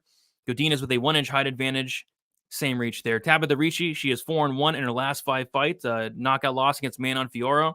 Decision wins against Maria Oliveira, Poliana Viana. Submission win against Jessica Penne, and then a decision win against Jillian Robertson. As far as Lupi Godinez, she is 4-1 in her last 5 fights. Decision win against Ariana Carnelosi. Decision loss against Angela Hill. Decision win against Cynthia Calvillo. A decision win against Emily Ducote, and then a submission win against Elise Reed. So yeah, Lupi's back on my good side, Weezy. I said it all week on Lupi Godinez Fight Week versus Elise Reed. I said if she doesn't wrestle Elise Reed, I mean, something's really off with Lupi Godinez. Something's wrong, but she proved me right, and she went out there and beat the brakes off of poor Elise Reed. I had a inside the distance bet on Lupi and a sub bet on Lupi, and I kind of felt bad for Elise Reed. Like, Lupi looked like she was possessed. Like, I'm not sure what got into her, but that was the best version of Lupi Godinez we've ever seen. It was scary. She looked really good. Again, poor Elise Reed. But yeah, she fought smart in that fight. Finally, she went for takedowns against Elise Reed, who has no ground game. And look what happened, Lupi Godinez. Look what happened. You got the win. But yeah, prior to that, her last 3 fights, Ducote, Calvillo, and Hill, she got maybe 1 takedown in those 3 fights combined. So yeah, we'll see. But this is a fight where I think that her fight IQ is not really going to matter, because if she doesn't take down Ricci, that's fine, because I really like Lupi Godinez's striking. I think she's a really good striker. I love the volume, the boxing, the power for the division as well. She's working with Alexa Grasso also. So yeah, I think Godinez is the better striker. I think Ricci's probably the better grappler in terms of, pure BJJ. And then I think Godinez is the better wrestler. So I don't know. It's a fight that is probably going to be close. It's a fight that's probably going to go to decision. The judges are probably going to screw it up. I'm not simping for either of these fighters, but in terms of a pick, I kind of lean the Lupi side. Weezy, which fighter are you going to cheers your apple martini to? I don't know, man. This is good matchmaking, because it's like that wrestling of Godinez versus the Brazilian jiu-jitsu of Tabatha. Like the last time when Jillian took down Tabatha, I remember the one time she took her down, Tabatha was so active with submissions off her back that you could tell Jillian was like, you know what? I'm just going to box for the rest of this fight. So, Tabatha's got that BJJ game where if you're the aggressor with the grappling and you do put her on her back, she's going to be able to do things off of her back to make you, to discourage you from wanting to go there again. And, Lupi is a fantastic wrestler, but I don't know if she's the best submission grappler, especially against somebody like Ricci. But I definitely favor Godinez's striking, Brady. I think that's the biggest thing in this fight, because you look at Lupi stopping 19 of 23 takedown attempts. She's showing almost 83% takedown defense, and she's winning 80% of the control time positions her fights are in, and she's in those control time positions about 46% of the time. So she's got really good grappling numbers, and she's just seen a lot higher percentage of takedowns against than what Tabatha Ricci has. For every 6 takedowns that Tabatha is attempting, she's only seeing 1 come back at her, when it's more like 1 every 2.5 for Godinez. So we've seen more of Godinez's takedown defense and the ability to be able to stop those takedowns, which I think is very important. But I do like Lupi's striking better. I think, well, if you look at the accuracy, at distance there, Tabatha 30%, Lupi 47%. And then Lupi's just a little bit more defensively responsible as well. She's got the better distance striking differential. So I think she's just got a little bit more process to her striking game. And I feel like if one of these two fighters is going to be the one to get the takedowns and dictate when the grappling takes place, I feel that's Lupi, So maybe what I'll do is I'll get, instead of an appletini, we'll go with something that's more of a Mexican drink, maybe a tequila, maybe a margarita. I'll get a margarita with a little bit of salt on the rim, on the rocks, and I'll sit back and I'll say I am going to be simping for Lupi Godinez's side this week over Tabatha Ricci, because I think she's got more paths to victory here. Yep, I will be on the Lupi side as well. I won't be simping for her, but I'll pick her to win. So this line is getting a little bit wider. Lupi Godinez, she opened up -110. So this morning it was closer to a pick 'em. I couldn't believe, unless I don't know, unless I was seeing things, but I thought it was like -120, -125 Lupi this morning at like 9 a.m. And then now it's -154. So somebody must have put a big bet on Lupi Godinez, and I lean that way as well. I'm with you. I think she has more ways to win. I really like the striking of Lupi here, and shout out to Clay in the chat, brings up Lupi's fight IQ, and I agree, her fight IQ's trash. I'm not sure that really matters here, because I would prefer her not to shoot takedowns in this one. And if she wanted to go for takedowns, as long as she stays safe, I think she'll be all right. So yeah, I think it goes to decision. I think the judges probably screw it up though. I don't really see myself betting on this fight, but yeah, it's the pick is going to be Lupi Godinez to get it done. How about you? Anything sticking out for you? Can I interest you in the over 2.5 at -350? I mean, no, man, not. Oh, Mitchell Hooper says the Lupi fight is canceled. I'm sure that's not fake news. Yeah, that's totally real. I'm not even gonna bring it up. Mitchell, come on, son. Why does it think it's canceled? It's not. It's literally not canceled. I know. He said it earlier too, but yeah. I do like Lupi by decision, but yeah, I'm not parlaying the over here. Ricci, very dangerous submission grappler, and they're both very dangerous on the ground. So who knows? But yeah, it probably does go over. Yep, it's gonna probably go over. Everybody's gonna sit back, enjoy their, I don't know, their espresso martinis, their vodka and limes, maybe a vodka spritz. I don't know. White wine spritzer. That could be a good one too. Mm, maybe a pina The colada. I don't know. Mai Um, Tai, squashed alley cat, Sex on chocolate the choo beach. choo. We could have a lot of fun here for this fight. But yeah, everybody get your drinks up, get your pinkies up. It's ready to watch the sim fight of the week. Let's go. I'm going with Godinez, and so is Brady. Maybe a white claw. There you go. No laws for White Claws, baby. I haven't had a white claw in a while. I've Maybe I never should. had one. Maybe I should bring him out for the sim fight of the century here. Yeah, I mean, it's not the sim fight of the century, I don't think, right? Is that we've had like didn't we have like Paige Van Zant versus that Ostovich. that's the one. That was the one I was thinking of. That's the sim fight of the century right there, man. But these fighters are actually good though. They're much better. Yes, there's no question about that. No, Ricci's legit on the ground, and she's still very young. And Loopy's very good. The great wrestling, great boxing, toughness too as well. So yeah, I love this fight. It's a great fight. Going with Godinez. Let's go. Let's go. All right. Are we already at the main card? I feel like did we miss a fight? I feel No, like we got Lopes Sabatini, we got Frevola Saint-Denis, and then we've got the Andrade fight, and then the co-main and the main. I think we've got 5 left. We've okay. Or are we missing something? No, we're not. My fight. I don't No, think I so didn't. because I was going off the Tapology order for my video, and I had the Borjas fight is on Okay. Tapology. They have it as the featured prelim, but Yeah. all right. So yeah, we'll move on to the main card here. We have Diego Lopes going against Pat Appletini. We have Diego Lopes, 28 years old, 5'11", with a 72-inch reach. Pat Appletini is 32 years old, 5'8" with a 70-inch reach. We got Diego Lopes, 4 years younger, 3-inch height advantage and a 2-inch reach advantage. Diego Lopes is 3-2 in his last 5 fights. He made his debut against Mozvar Evloev, won that fight or lost that fight by decision, but won a lot of fans over in that loss, where he came really close a couple times to getting a couple subs, and then he went out there and beat Gavin Tucker in about a minute. As far as Pat Sabatini, he's 4-2 and 4-1 in his last 5 fights. Submission win against Jamal Emmers, decision win against Tucker Lutz, decision win against TJ Laramie, a knockout loss against Damon Jackson, and then a submission win against Lucas Almeida.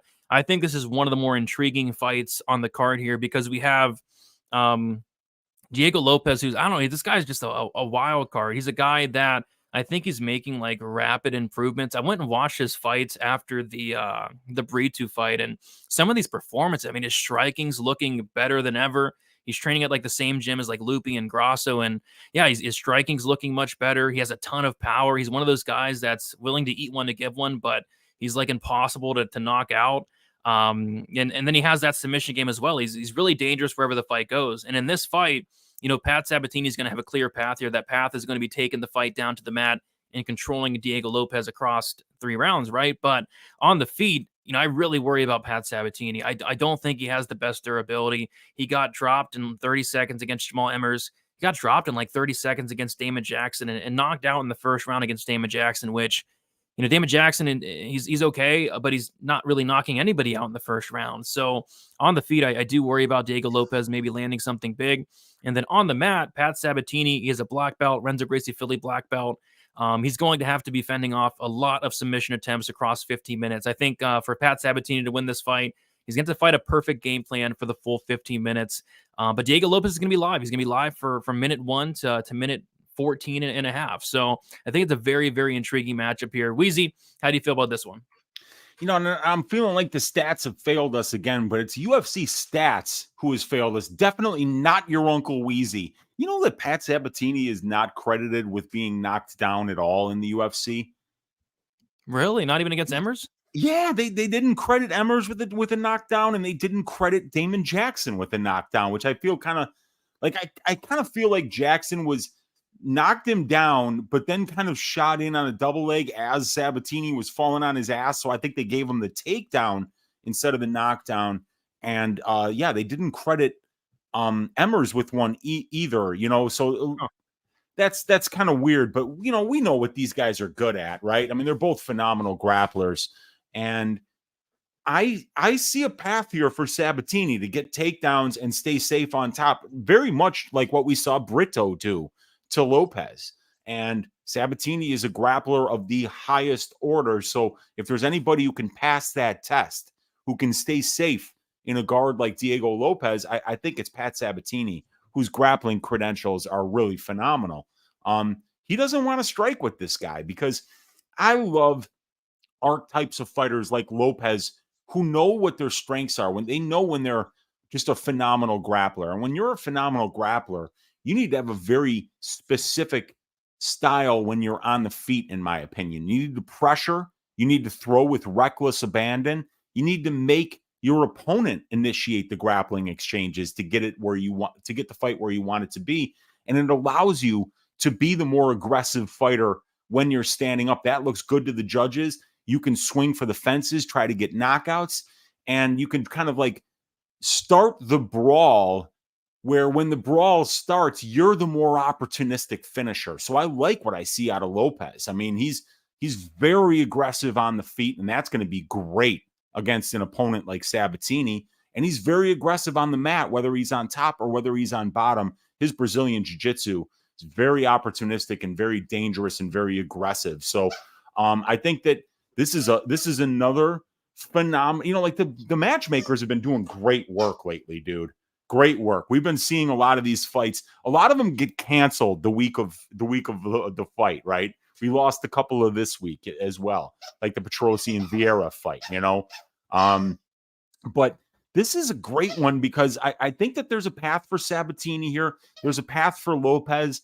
Part of me wants to take a shot and bet that over 2.5 rounds at big plus money, Brady, but man, I don't know if I could do it. I'd have to worry about Diego Lopes getting submissions. I'd have to worry about him landing big shots and cracking Sabatini's chin, which we've seen cracked a couple of times. Sabatini has lost by knockout twice in his career, but only one real knockout. The other one was a submission, actually, where his arm was, his elbow was a dislocation. Jason the Alley Cat Gonzalez got him in an arm bar and it dislocated his elbow. So he's really only has been knocked out once in his career. But yeah, I mean, like, I think that could be a path. And Lopes has got 12 submissions, but he's got 7 knockouts as well. And look at the decision record, right? 2 wins and 4 losses in decisions for Lopes, 5 wins and 2 losses for Sabatini, and in the UFC, 0-1 for Diego in decisions, 3-0 for decisions in Sabatini. So Sabatini by decision is a pretty good look here because we know what he can do.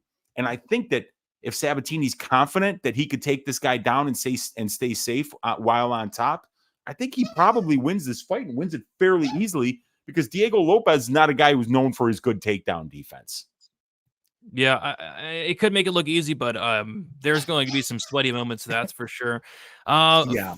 For me, I'm going to take a really hard look at, I'm sure they're going to price it terribly, but Diego Lopes finish only is a spot I love. I have circled this week, but I'm sure it's going to be like minus 400. But if it's not, if they get a reasonable price, I'm going to be betting that.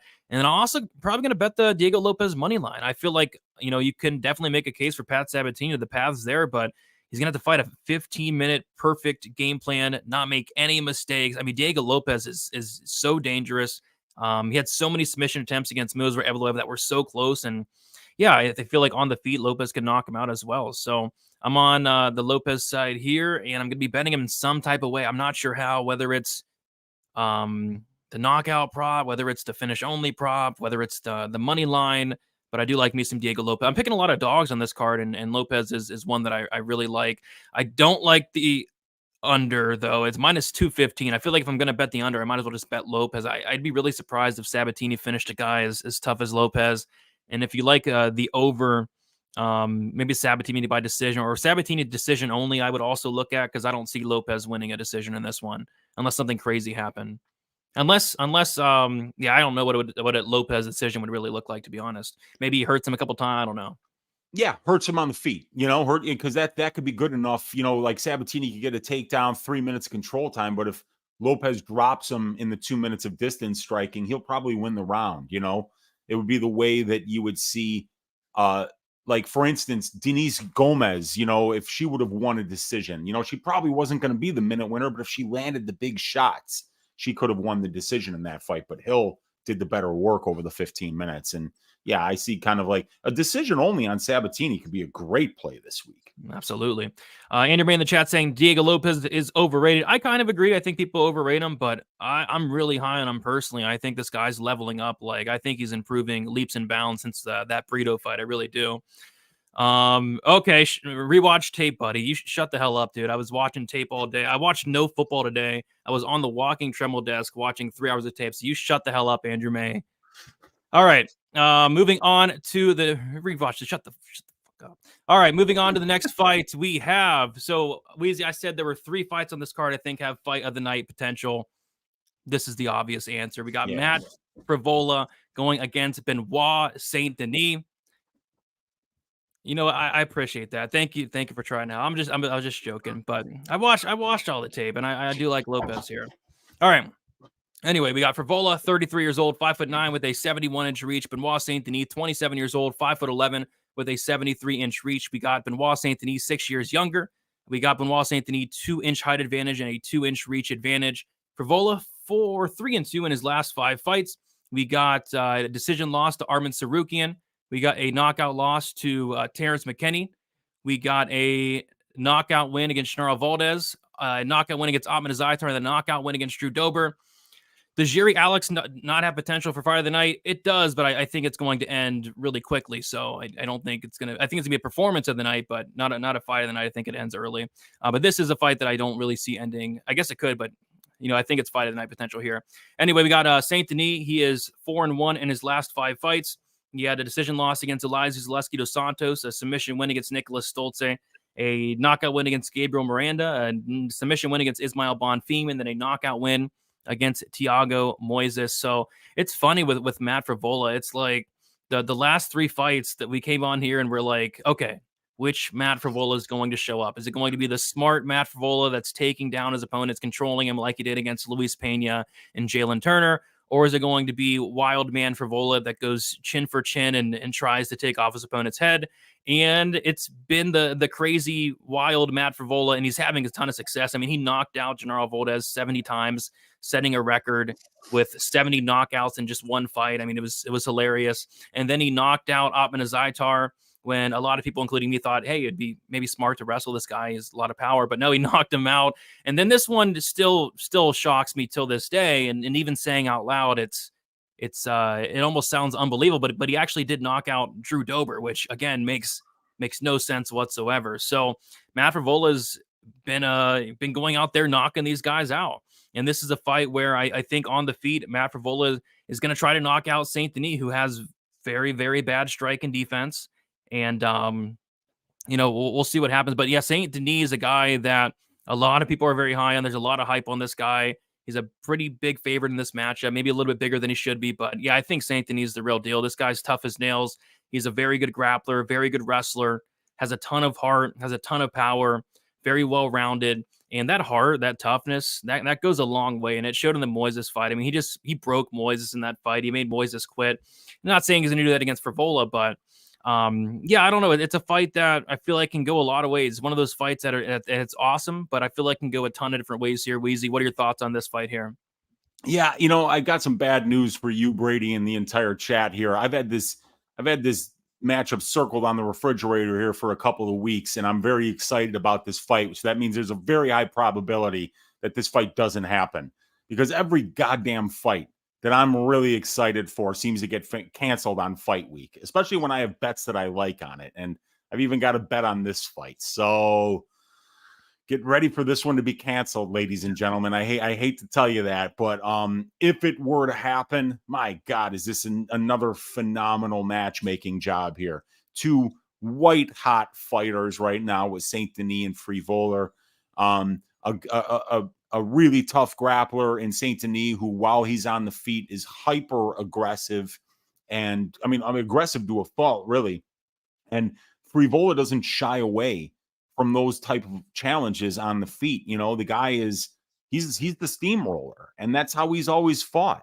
You know, I mean, like, he's out there steamrolling hoes or getting steamrolled. He welcomes that kind of a war. And with an opponent like the god of war, Benoît Saint-Denis, I think we all know what this fight is going to look like if it happens. And that's just complete chaos and a crowd just foaming at the mouth, loving every minute of the scrap that's going to happen here. I mean, this is going to be awesome. Awesome. But I took a shot on the over 1.5 rounds here, Brady. Yeah, it's maybe not the best call stylistically, you know. I could see these guys each coming in there with a roll of nickels in their gloves, you know, just pounding the shit out of each other and this fight ending early. But neither one of these guys has ever been submitted in their career. And Benoît Saint-Denis' durability is absolutely legendary. And yeah, Frevola is not afraid of swinging in the pocket. And, you know, Saint-Denis is not a striker first. He's a grappler first. So I think that as exciting as this fight is going to be, that it does go over 1.5 rounds. I got plus 145 on that ticket. I bet it for one round or for one unit. But while this is on the feet, I see Frevola being the more dangerous guy. I see Frevola is actually probably being the better wrestler here, at least on paper with the background. But I do see Saint-Denis as being the guy that's more likely to finish the fight via submission once it does get there. Benoît 9-0 to the submission in his career, but Frevola is obviously a very talented grappler in his own right. He's 3-0 to the submission, and he's not really out of his depth on the ground with anybody. I mean, he went 3 rounds with Arman Tsarukyan, so we know what this guy's level is all about here. So great fight.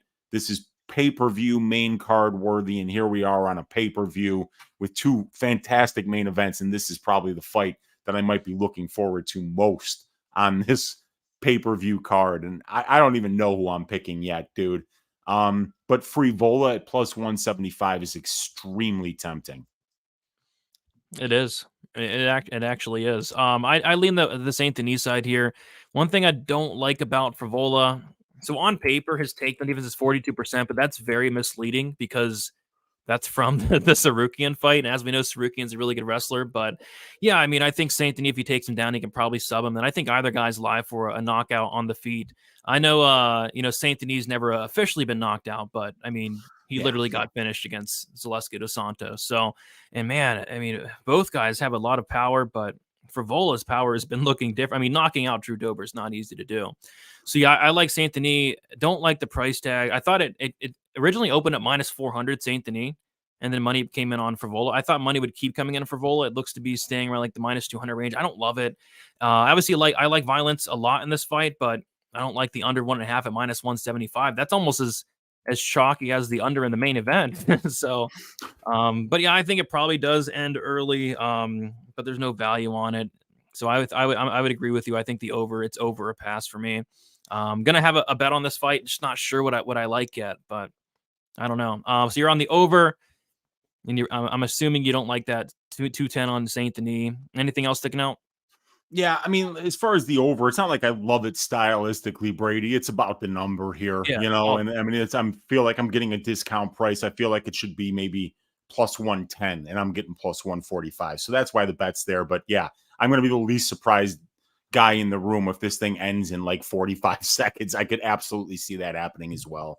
So yeah, tail at your own risk on that one. But yeah, this is one I'm going to be more likely to stay away from and just enjoy the absolute chaos that this fight is going to be. Because I could see both guys having paths to victory here, man. You don't want to underestimate Matt Frevola. The guy's too good, and he's proven too much already. But I mean, Frevola is 33 and Benoît Saint-Denis isn't even 28 yet. So I get it. I get why Saint-Denis is the favorite here. He has looked phenomenal lately.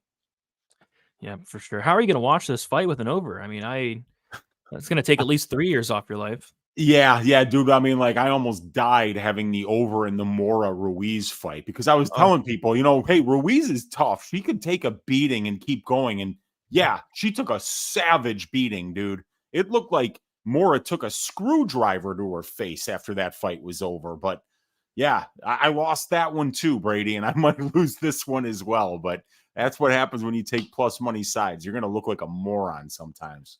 Yeah, I mean, I love plus money myself. I went chalky last week and it bit me, so I'm gonna try to get back to the plus money this week here.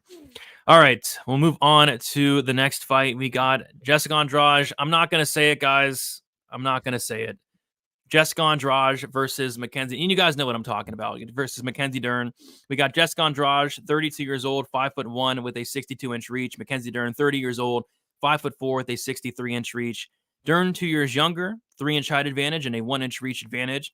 Jéssica Andrade, she's 2-3 in her last 5 fights. A submission win against Amanda Lemos, a decision win against Lauren Murphy, a submission win against Erin Blanchfield, knockout loss to Yan Xiaonan, and submission loss to Tatiana Suarez. As far as Mackenzie Dern, she is 3-2 in her last 5 fights. She had a submission win against Nina Nunez, a decision loss to Marina Rodriguez, decision win against Tisha Torres, decision loss against Yan Xiaonan, and then a decision win against Angela Hill. So, Weezy, if this fight was a year and a half ago, 2 years ago, I'd be max betting Jéssica Andrade at plus money here. I used to be the biggest Mackenzie Dern hater out there. I thought she was terrible outside of jiu-jitsu, which she's phenomenal. She's the best grappler in the division, but I thought her striking wasn't good. Her wrestling is the worst I've ever seen. 7% takedown accuracy for a while. I was not a big fan of Mackenzie Dern. She's won me over recently. I think she's improving rapidly. Believe it or not, she has 5 takedowns in her last 2 fights. Shout out to Mackenzie Dern. That's awesome. And then her striking's looking much better. She beat the crap out of Angela Hill, dropped her a couple times, hurt her bad. So yeah, I think Mackenzie Dern's striking's looked really good as of late. It's not amazing, but it's getting much better than it once was, and the wrestling's getting much better than it once was. So yeah, I think Dern's leveling up. She's improving. She's 30. This is the best version of Dern we're currently seeing. So yeah, I'm a lot higher on Dern than I was, say, 2-3 years ago. And then Andrade, it's the complete opposite. I am probably the biggest Jéssica Andrade fan out there. Not a big enough a fan to sign up to her OnlyFans, but a big fan nonetheless of her fight game. And yeah, I've always been a big fan of Jéssica Andrade. How can you not? I mean, she's never in a boring fight ever. She's going to come forward like a bull and try to take your head off, always going for the finish. I really like Jéssica Andrade's style. The problem with Jéssica Andrade is I don't think she gives a shit anymore. I really don't. And it certainly looks like she doesn't give a shit. And the reason I think that is because she was on vacation, enjoying vacation, which is fine. And she accepts a Erin Blanchfield fight on a week's notice. I mean, if you care about your career, you're not accepting an Erin Blanchfield fight outside of getting paid. And she did. And then as far as, accepting a fight against Tatiana Suarez does not really seem like the best career move either.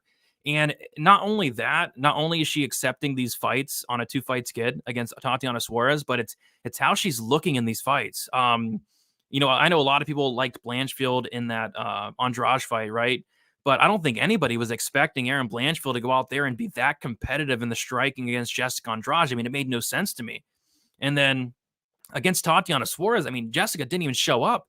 She didn't even show up. I mean, that was the most tentative Jéssica Andrade we've ever seen. I mean, the word tentative and Jéssica Andrade, they shouldn't be in the same sentence ever, but she didn't throw anything. She didn't show up against Tatiana Suarez. It was weird. So I think Jéssica Andrade, I think she's on her way out, which is crazy to say. She's only 32, but she's been in the UFC for over 10 years at this point. It's been since like 2013. So yeah, I think Jéssica Andrade is showing up for a check, which is fine. I mean, she's getting paid. She's getting paid very well, which is fine. She's making money, but I'm not sure she's that motivated anymore because it certainly hasn't looked like it in her last couple of performances. I went back and looked at the Blanchfield fight. She took her down in the second round, and I counted how long it took for Blanchfield to sub Andrade. It was like 29 seconds. And then I watched the Suarez fight in the second round. Suarez took her down. I counted how long it took for Suarez to sub her. It was like 59 seconds. I'm so high on Blanchfield. I think she's a future champ at Flyweight. I'm so high on Suarez. I think she's a future champ at Strawweight.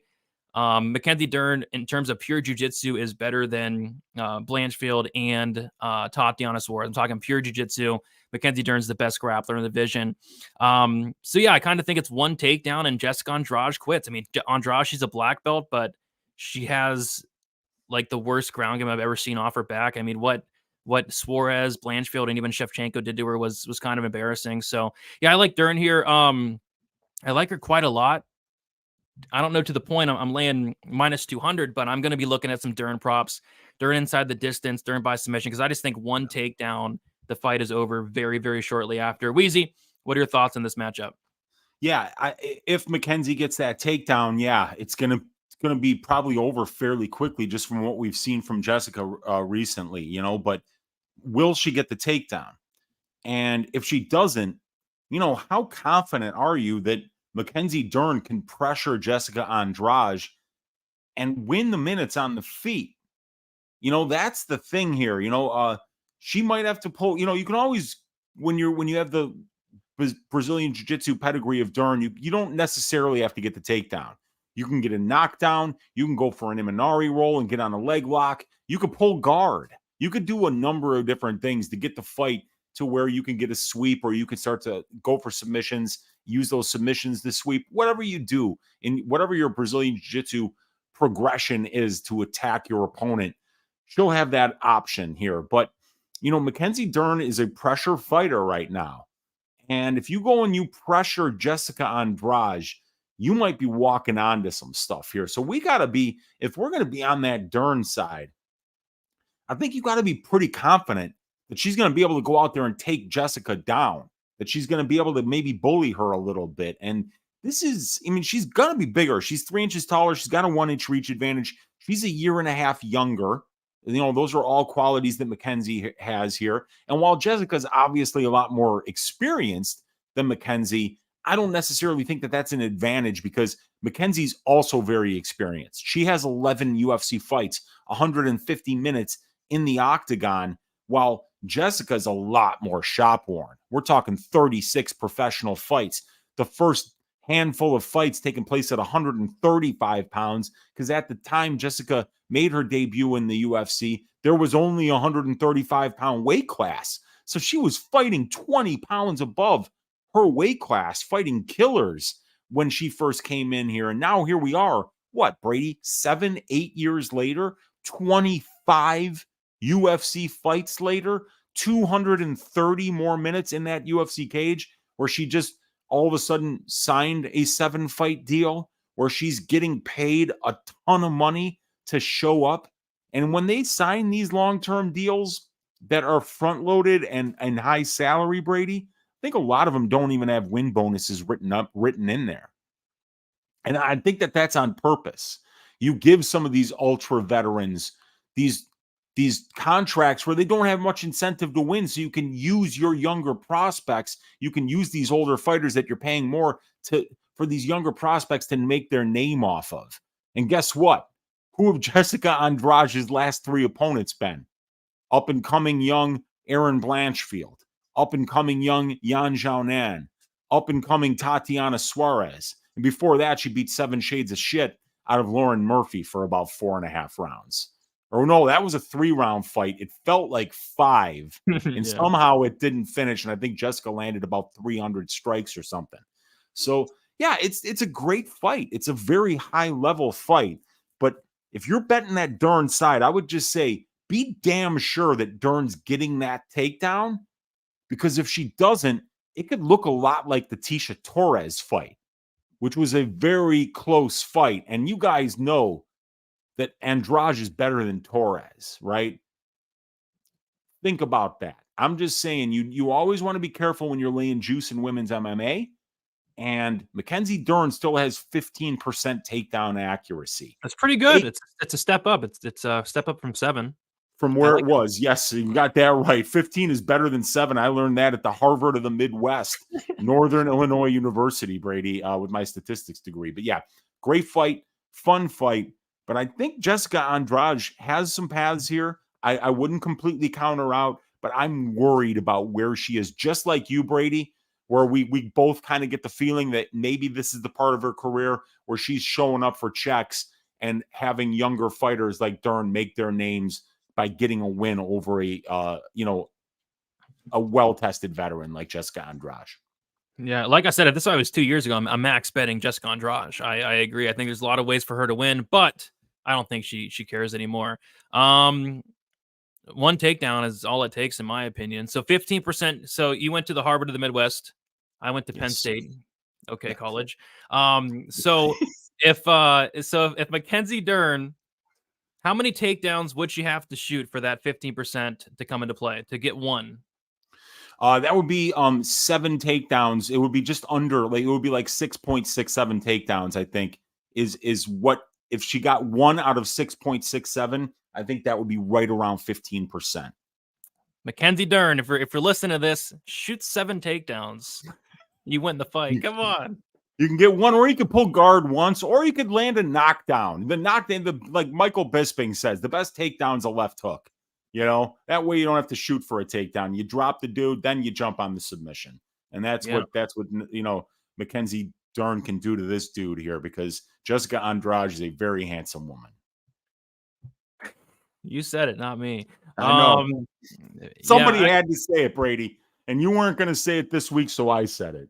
People have been getting on to me about saying that, so I'm just not going to do it no more. But I guess a knockdown can come into play. Andrade, for a WMA fighter, she's been dropped a couple times. She's been dropped, I think, 4 or 5 times, right? Yeah, 4 times. Yeah, so maybe that can come into play.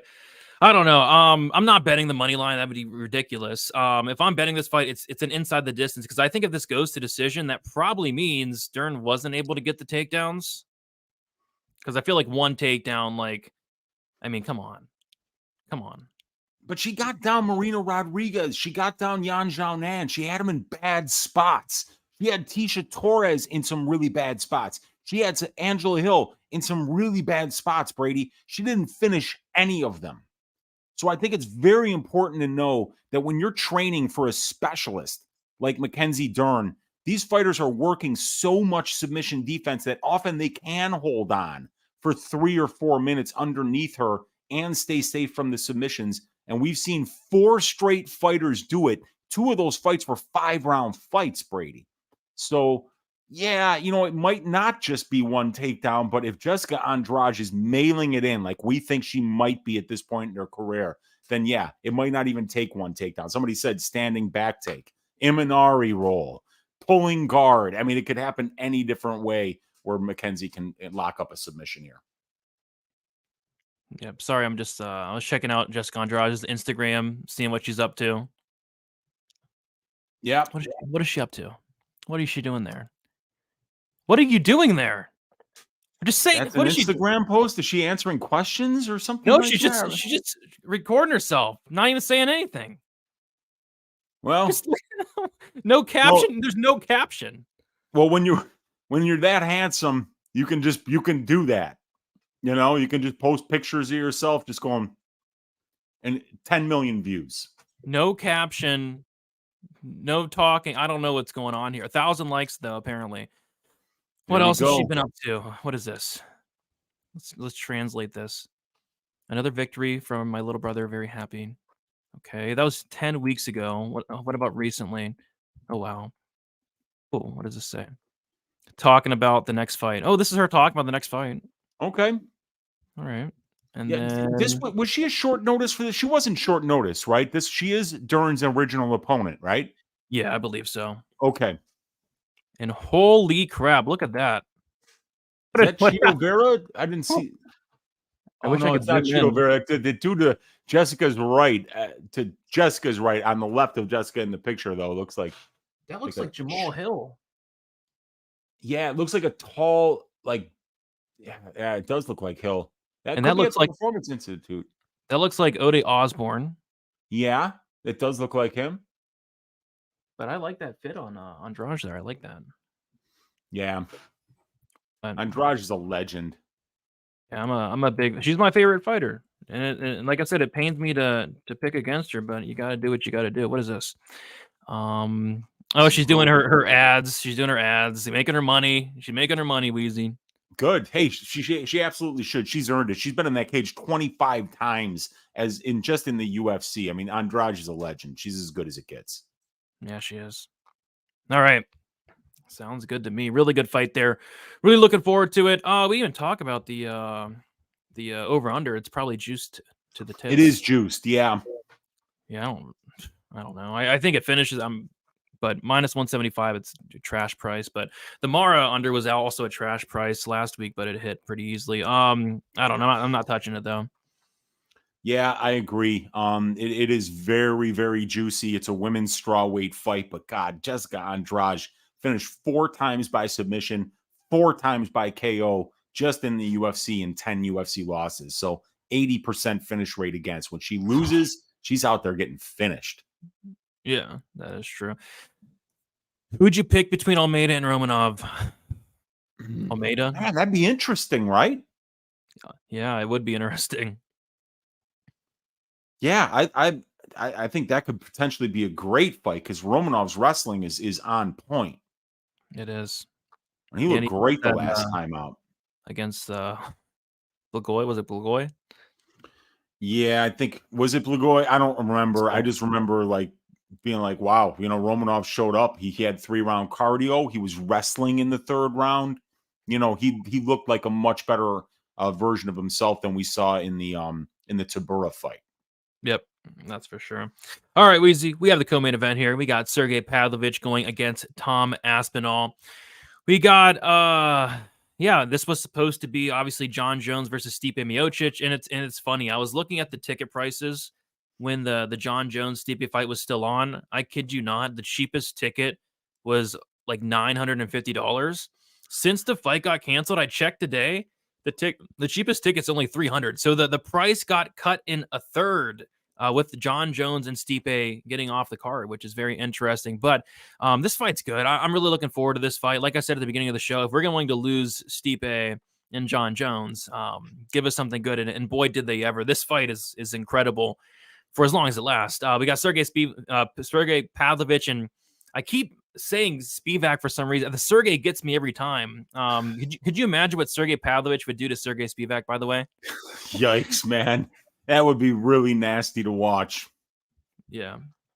He would I'll try to make a clever vampire reference, but I don't have any in my back pocket. You have any? What would he do? What would he do? To drive a wooden stake through his heart is what I would think he would do, but it would just be his fist. Instead of he would just punch through and then come out with the heart, show it to him before he died, and then just put a wooden stake in it and be like, that's the end of the Transylvanian vampire, Sergei Spivak. But we also have to remember, now it was a long time ago, but the one time Pavlovich got taken down by Alistair Overeem, he got his head pounded through the canvas. So if Spivak did get him down, some bad things could happen to Sergei. You're not wrong. You're actually not wrong. But Aspinall, he's 30 years old, 6'5" with a 78-inch reach. So Aspinall 1 year younger, 2-inch height advantage, 6-inch reach advantage. Holy crap. Sergei Spivak, gosh, I did this on my prediction video when I recorded it. I keep calling him Spivak. He's not Spivak. Sergei Pavlovich, he's a 5-0 in his last 5 fights, knocking out Maurice Green, Shamil Abdurakhimov, Derek Lewis, Tai Tuivasa, and Curtis Blades. As far as Aspinall, he's 4-1 in his last 5 fights. Submitted Arlovsky, knocked out Spivak. Submission win against Volkov. Knockout loss against Blades, the injury, and then a knockout win against Marcin Tybura. So, I mean, we could talk all day about what we think about this fight, who should win, whatever. But at the end of the day, somebody's going to probably die here in this fight. I think I have to favor Aspinall here just based off the fact that he has more ways to win this fight. Like you said, Weezy, the one time we saw Pavlovich off his back, he looked atrocious. And Tom Aspinall is a legit black belt in BJJ. Tom Aspinall can actually wrestle as well. He shot some nice takedowns against Alexander Volkov. I love the timing on him. He took down Alain Badeau as well. If Aspinall takes down Pavlovich, he can make this look pretty easy. He might transition into mount and maybe stay there for 25 minutes even, like Jailton Almeida. Worked out for him. He won 50-45, but he has to not get touched by Pavlovich, which is very terrifying as well. I lean to the Aspinall side. I think he takes him down and subs him, but at the same time, would I be shocked if Pavlovich took off Aspinall's head? No, I would not be. So it's a absolute pass from a money line standpoint. I feel like nobody could be confident in this fight. Like, how could you be confident in either side here? It's a pick 'em. It's a pick 'em for a reason. I lean Aspinall because he has more paths. Weezy, what are your thoughts on this fight here? Dude, I think you summed it up perfectly when you said, how could anybody be confident in either side? Because yeah. Well, look. I mean, I get it, right? Because people are going to pick sides in this fight, and it's a pick 'em fight. So when you see a pick 'em, you really want to see, like, all right, what is it that makes fighter A stand out over fighter B or vice versa? And there's answers on both sides, right? With Sergei Pavlovich, it's like this guy could punch through a wall, and grab a human being on the other side of that wall, grab him by the neck and bring him through the wall, And then with Aspinall, you've got just like a really rare athlete. I mean, the guy's speed, his hand speed for somebody his size, it shouldn't be that fast. He's up and down. He's bouncing up and down. I mean, if you think after watching Tom Aspinall fights that he can't dance around and frustrate a lumbering, slow guy like Sergei Pavlovich, you're out of your mind. And if you're on that Aspinall side, and if you think that Pavlovich can't touch this guy once and just remove him from his consciousness, then you're crazy. This one can go either way, but I like Aspinall for a few reasons. He's faster. I believe he's the better athlete. I believe he's the better boxer. I think he's got better hands.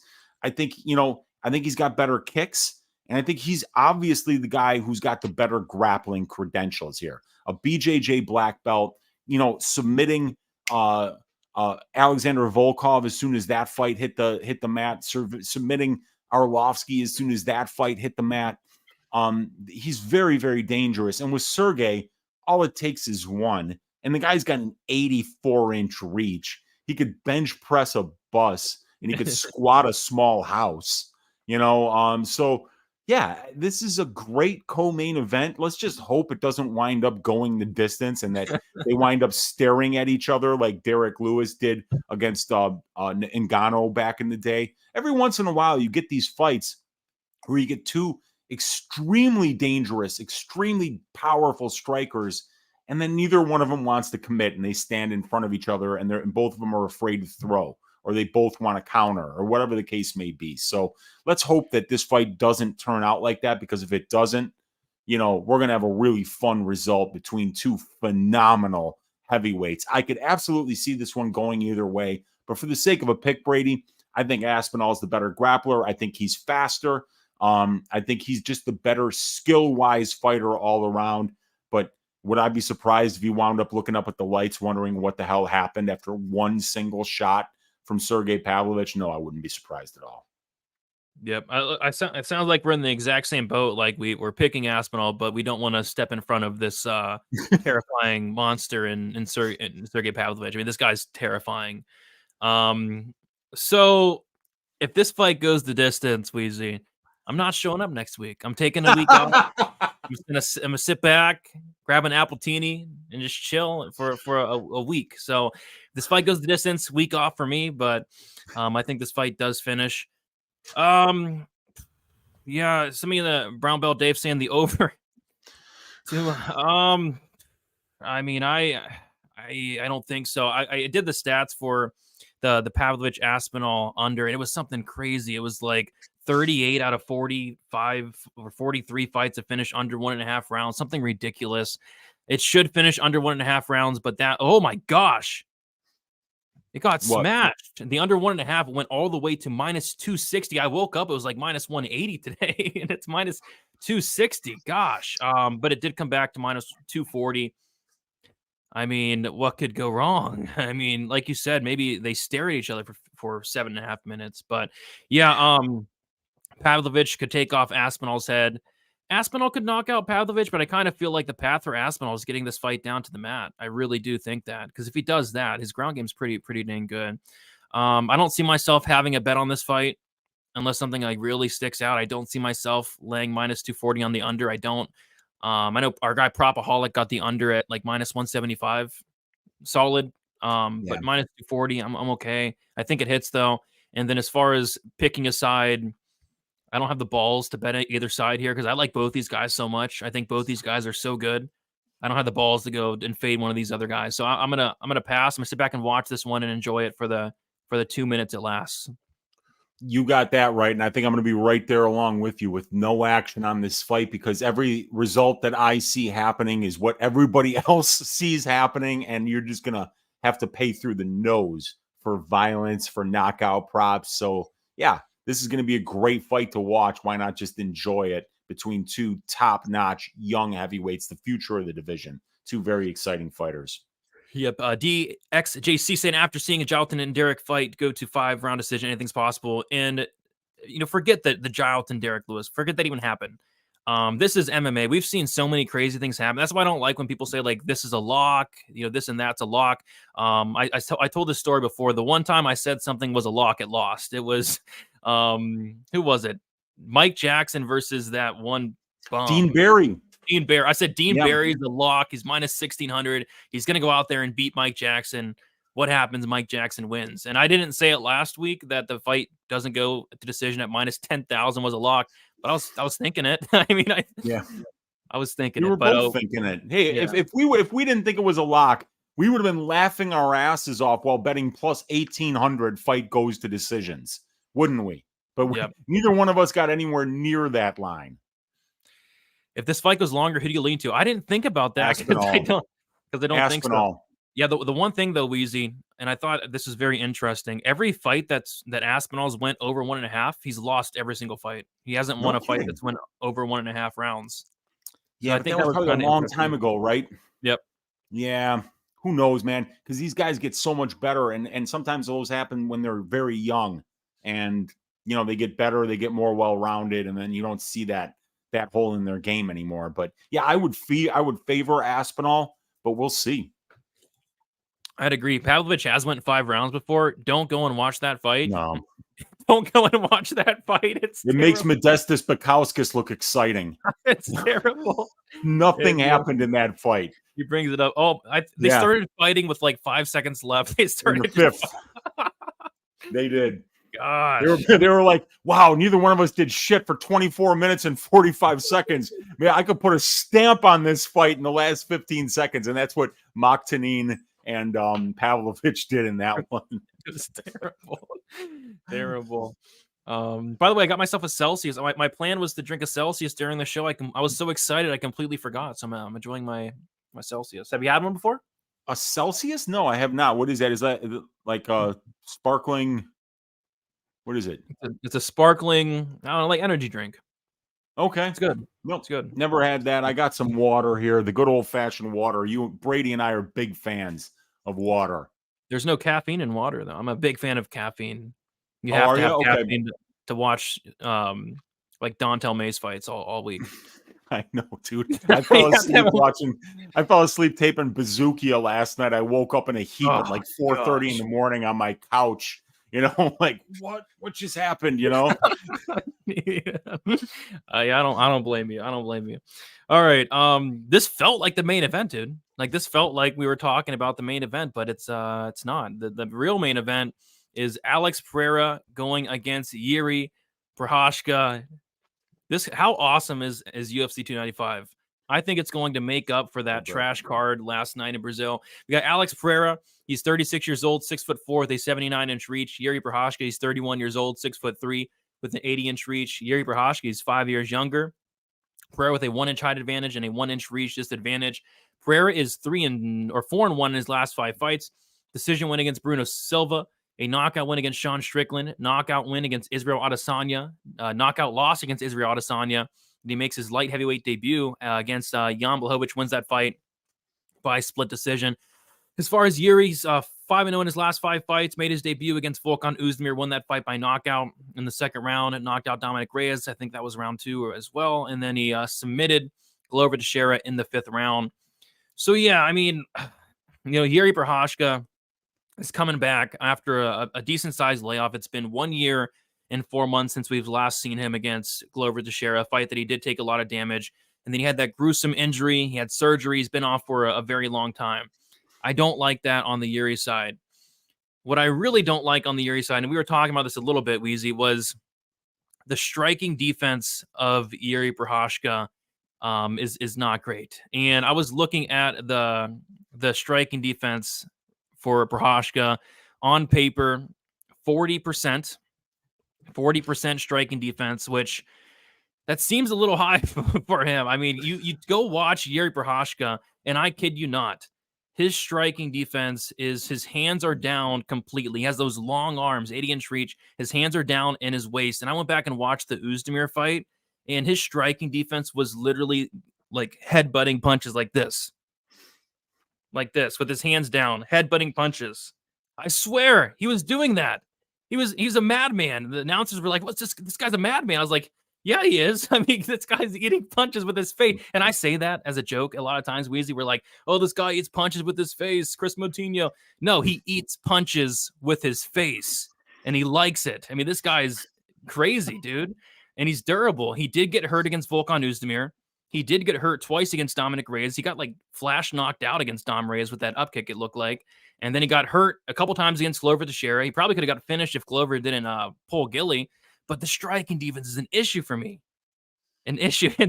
And then you're taking Jiri, a guy that's coming off of a layoff, coming off of a major injury, surgery, year and a half off, no striking defense, and you're putting him against one of the hardest hitters in Alex Pereira. I don't like it. With that said, though, I think somebody's getting served in this one. I think Jiri's absolutely live to knock out Alex Pereira. I think in terms of durability, Jiri's the more durable guy. Alex Pereira, I don't think he has the best durability. With that said, though, at light heavyweight, maybe it's a little bit better. But yeah, I think somebody's getting knocked out here. I don't think Jiri's going to grapple just because it's not really his game. He's only shot one takedown in the UFC thus far. Maybe he tries to. I kind of think that'd be smart. But even then, I think Pereira has improved his takedown defense, ground game. I think working with guys like Glover is just paying dividends. So, yeah, I see this fight taking place on the feet. And I see Alex Pereira knocking him out. I see Alex Pereira landing a big shot. And Jiri Prochazka, he's able to get away with, that striking defense with a guy like Oezdemir, a guy like Reyes, a guy like Teixeira. I mean, getting hit against Alex Pereira, is he going to survive that? I'm not so sure. So this fight's going to be a banger. I think somebody's getting served. I think somebody's getting knocked out. And I think it's going to be a brutal, whoever's getting knocked out, I think it's going to be a brutal knockout where they're going to have to bring in the stretcher. I think it's going to be so brutal. These guys hit hard and someone's going down. So I'm going with Pereira here. And again, it's kind of like the co-main event where it's like, I like Pereira, but I don't want to bet against this crazy guy, Jiri Prochazka, who has a ton of power. But we'll see where the line goes, because I actually do. I don't mind this matchup for him, but I don't know. Weezy, I'm curious to hear your thoughts on this one. Who are you leaning to? Yeah, I mean, like, these guys have got to combine 4 fights that have went to decision in both of their pro careers. 33 points for Jiri Prochazka and 10 for Pereira. So, yeah, 43 combined fights. 39 of them have finished inside the distance. These guys have been finished in all of their losses. Pereira, 1 loss by submission, 1 loss by KO. Prochazka, 1 loss by submission, 2 losses by KO. I really don't know who's going to win this fight. I think we've got some unanswered questions on the Prochazka side. Is he going to be the same fighter after that serious shoulder injury? The kind of shoulder injury where they tell you, your recovery time for this injury is 18 months. You don't hear a lot of injuries with recovery times that long. Usually that's what you call a career-ending injury. If you're going to be out for 18 months and you're an NFL football player, you're done. Your career is done. Same thing with basketball. Your career is done. These are young man's games, and so is fighting. So these guys are 36 and 31 years old. But this guy, Prochazka, I mean, if you don't like this guy, if you're not a fan of watching this guy's fights, it's time to find another sport, because this guy is an absolute wild man. From the haircut to the way that he fights. This guy lives in the forest. Yeah. He lives in the forest, dude. I mean, you don't go into the forest. There's nothing for us there. That's why human beings chop down trees, to have less forests, right? Because we don't do well there. Bears live in forests. Snakes live in forests. Shit that'll kill you lives in forests. And this guy Prochazka's living there like it's a weekday, and he's just going to his accounting job. I mean, this guy is an absolute wild man. And like you say, if you don't believe Brady, listen to me now and believe me later. This guy absolutely blocks punches with his face. I think he's trying to break his opponent's hands, which is such a dumb thing to do in defense, but this guy still has only got 3 losses. You know, look at that hair. What the? Does that look like a sane man to you? What is that on his head? Yeah. Looks like a Christmas tree. Yeah. Well, he lives in the forest, so probably he told his barber, hey, see that tree over there? That's how I want the top of my head to look. And the barber made it happen. And here Jiri's going to go in there with that haircut, and he's probably going to eat 3 or 4 left hooks from Pereira and not go down. And then Pereira is going to be like, what the hell is this guy made of?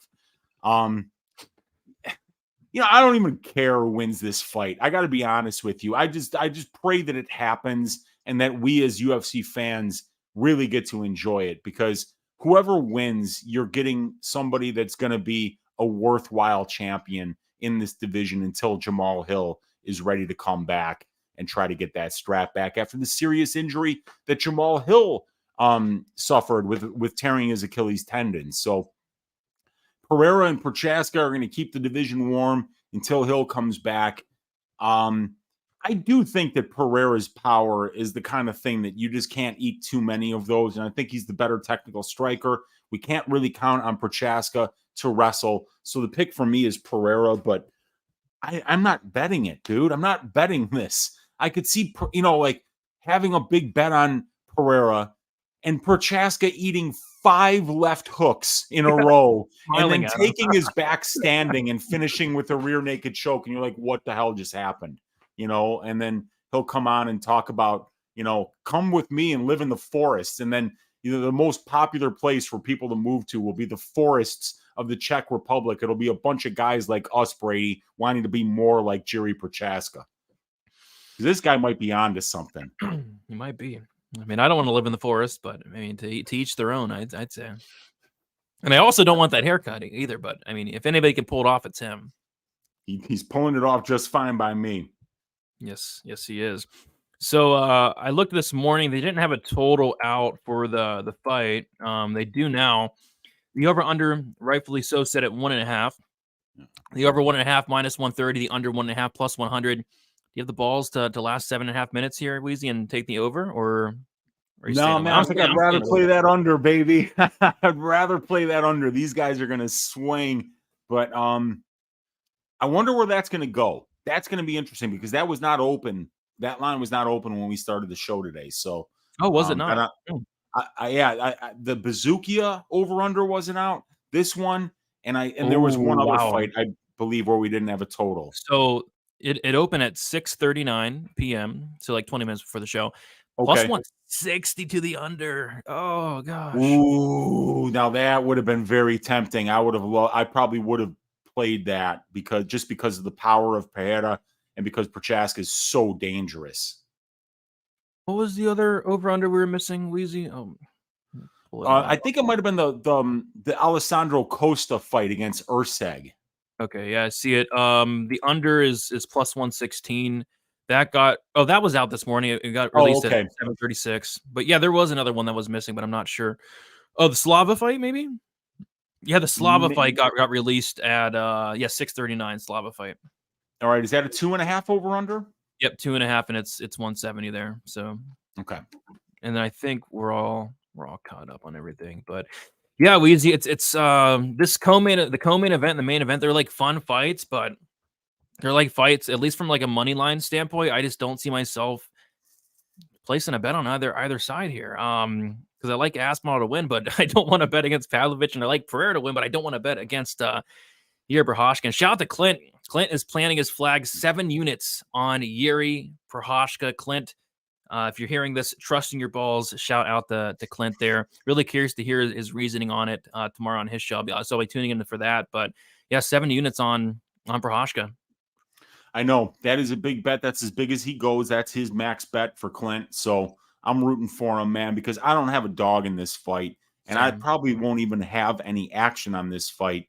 I can't bet the over here. I already got the over in the Benoît Saint-Denis fight. I'm going to have a damn heart attack or a thrombo watching that. I won't even live to see these fights. So not going to bet overs in the Dern fight, the Pavlovich Aspinall fight, or the Pereira Procházka fight. Just having it in the Benoît Saint-Denis fight is dumb enough. and that's enough over betting for me for 1 week, I think. Dude, I can't bet an over in these, man. Like, I almost had a heart attack betting Nascimento, let alone an over.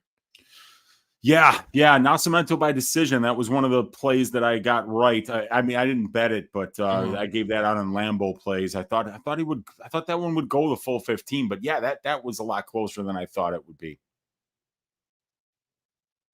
Terrible, but he still won a round. I don't know, it was ridiculous. But DXJC saying overs all day. Yeah, I mean, I was actually looking to bet some overs last week. I was going to bet the over potentially on the Bonfim Pichel fight. And I was going to bet the over on the Renat Fakhretdinov fight as well, but it got smashed. But yeah, I was looking at some overs last week. This week, I'm not really looking at many overs, but maybe something will stick out down the road. All right, Weezy, we went through it. Very fun card. I think this card's awesome. I think on paper, it's one of my favorite cards of the year. I'm hoping it delivers. We always say that, these cards look so good and sometimes they don't deliver. I hope this one delivers. I mean, it has to, right? I mean, it has to. So, Weezy, final thoughts on this card, and then your plans for this week for some content. Any special shows, any special appearances this week?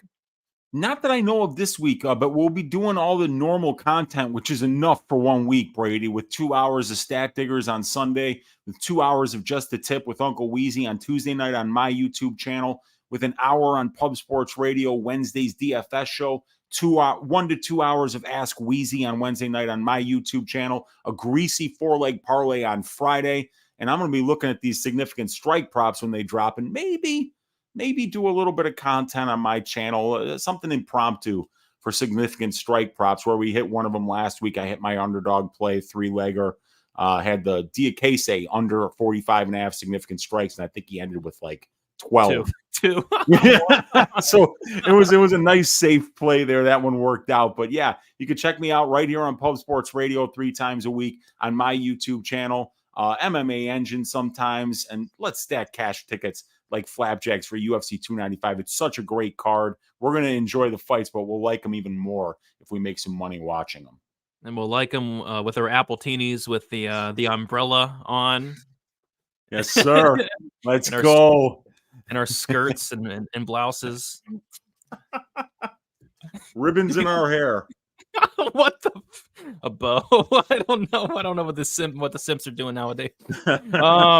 Anyway, yeah, guys, thank you so much for watching, hanging out. We appreciate you all. You guys could do us a favor, leave a like on the way out, subscribe to the channel. I actually posted my full card breakdown video nice and early on a Sunday. I wanted to get it out early, and then I'll be dropping a main event and co-main event breakdown Monday and Tuesday, a DraftKings video on Wednesday, and I'm going to do a Prize Picks video on Thursday. So yeah, a lot of content this week, and then I have a couple special appearances this week as well. One's a secret, and then the other one I forget. So just look out. I'll be around. But I forget. Gosh, yeah, I don't know. It's all right. We're professionals, you guys, but 2 hours and 12 minutes into a show, like the brains start to shut down a little bit. I'm supposed to be somewhere, and I'll be there. You betcha. So guys, best of luck, everybody. And we'll talk to y'all soon.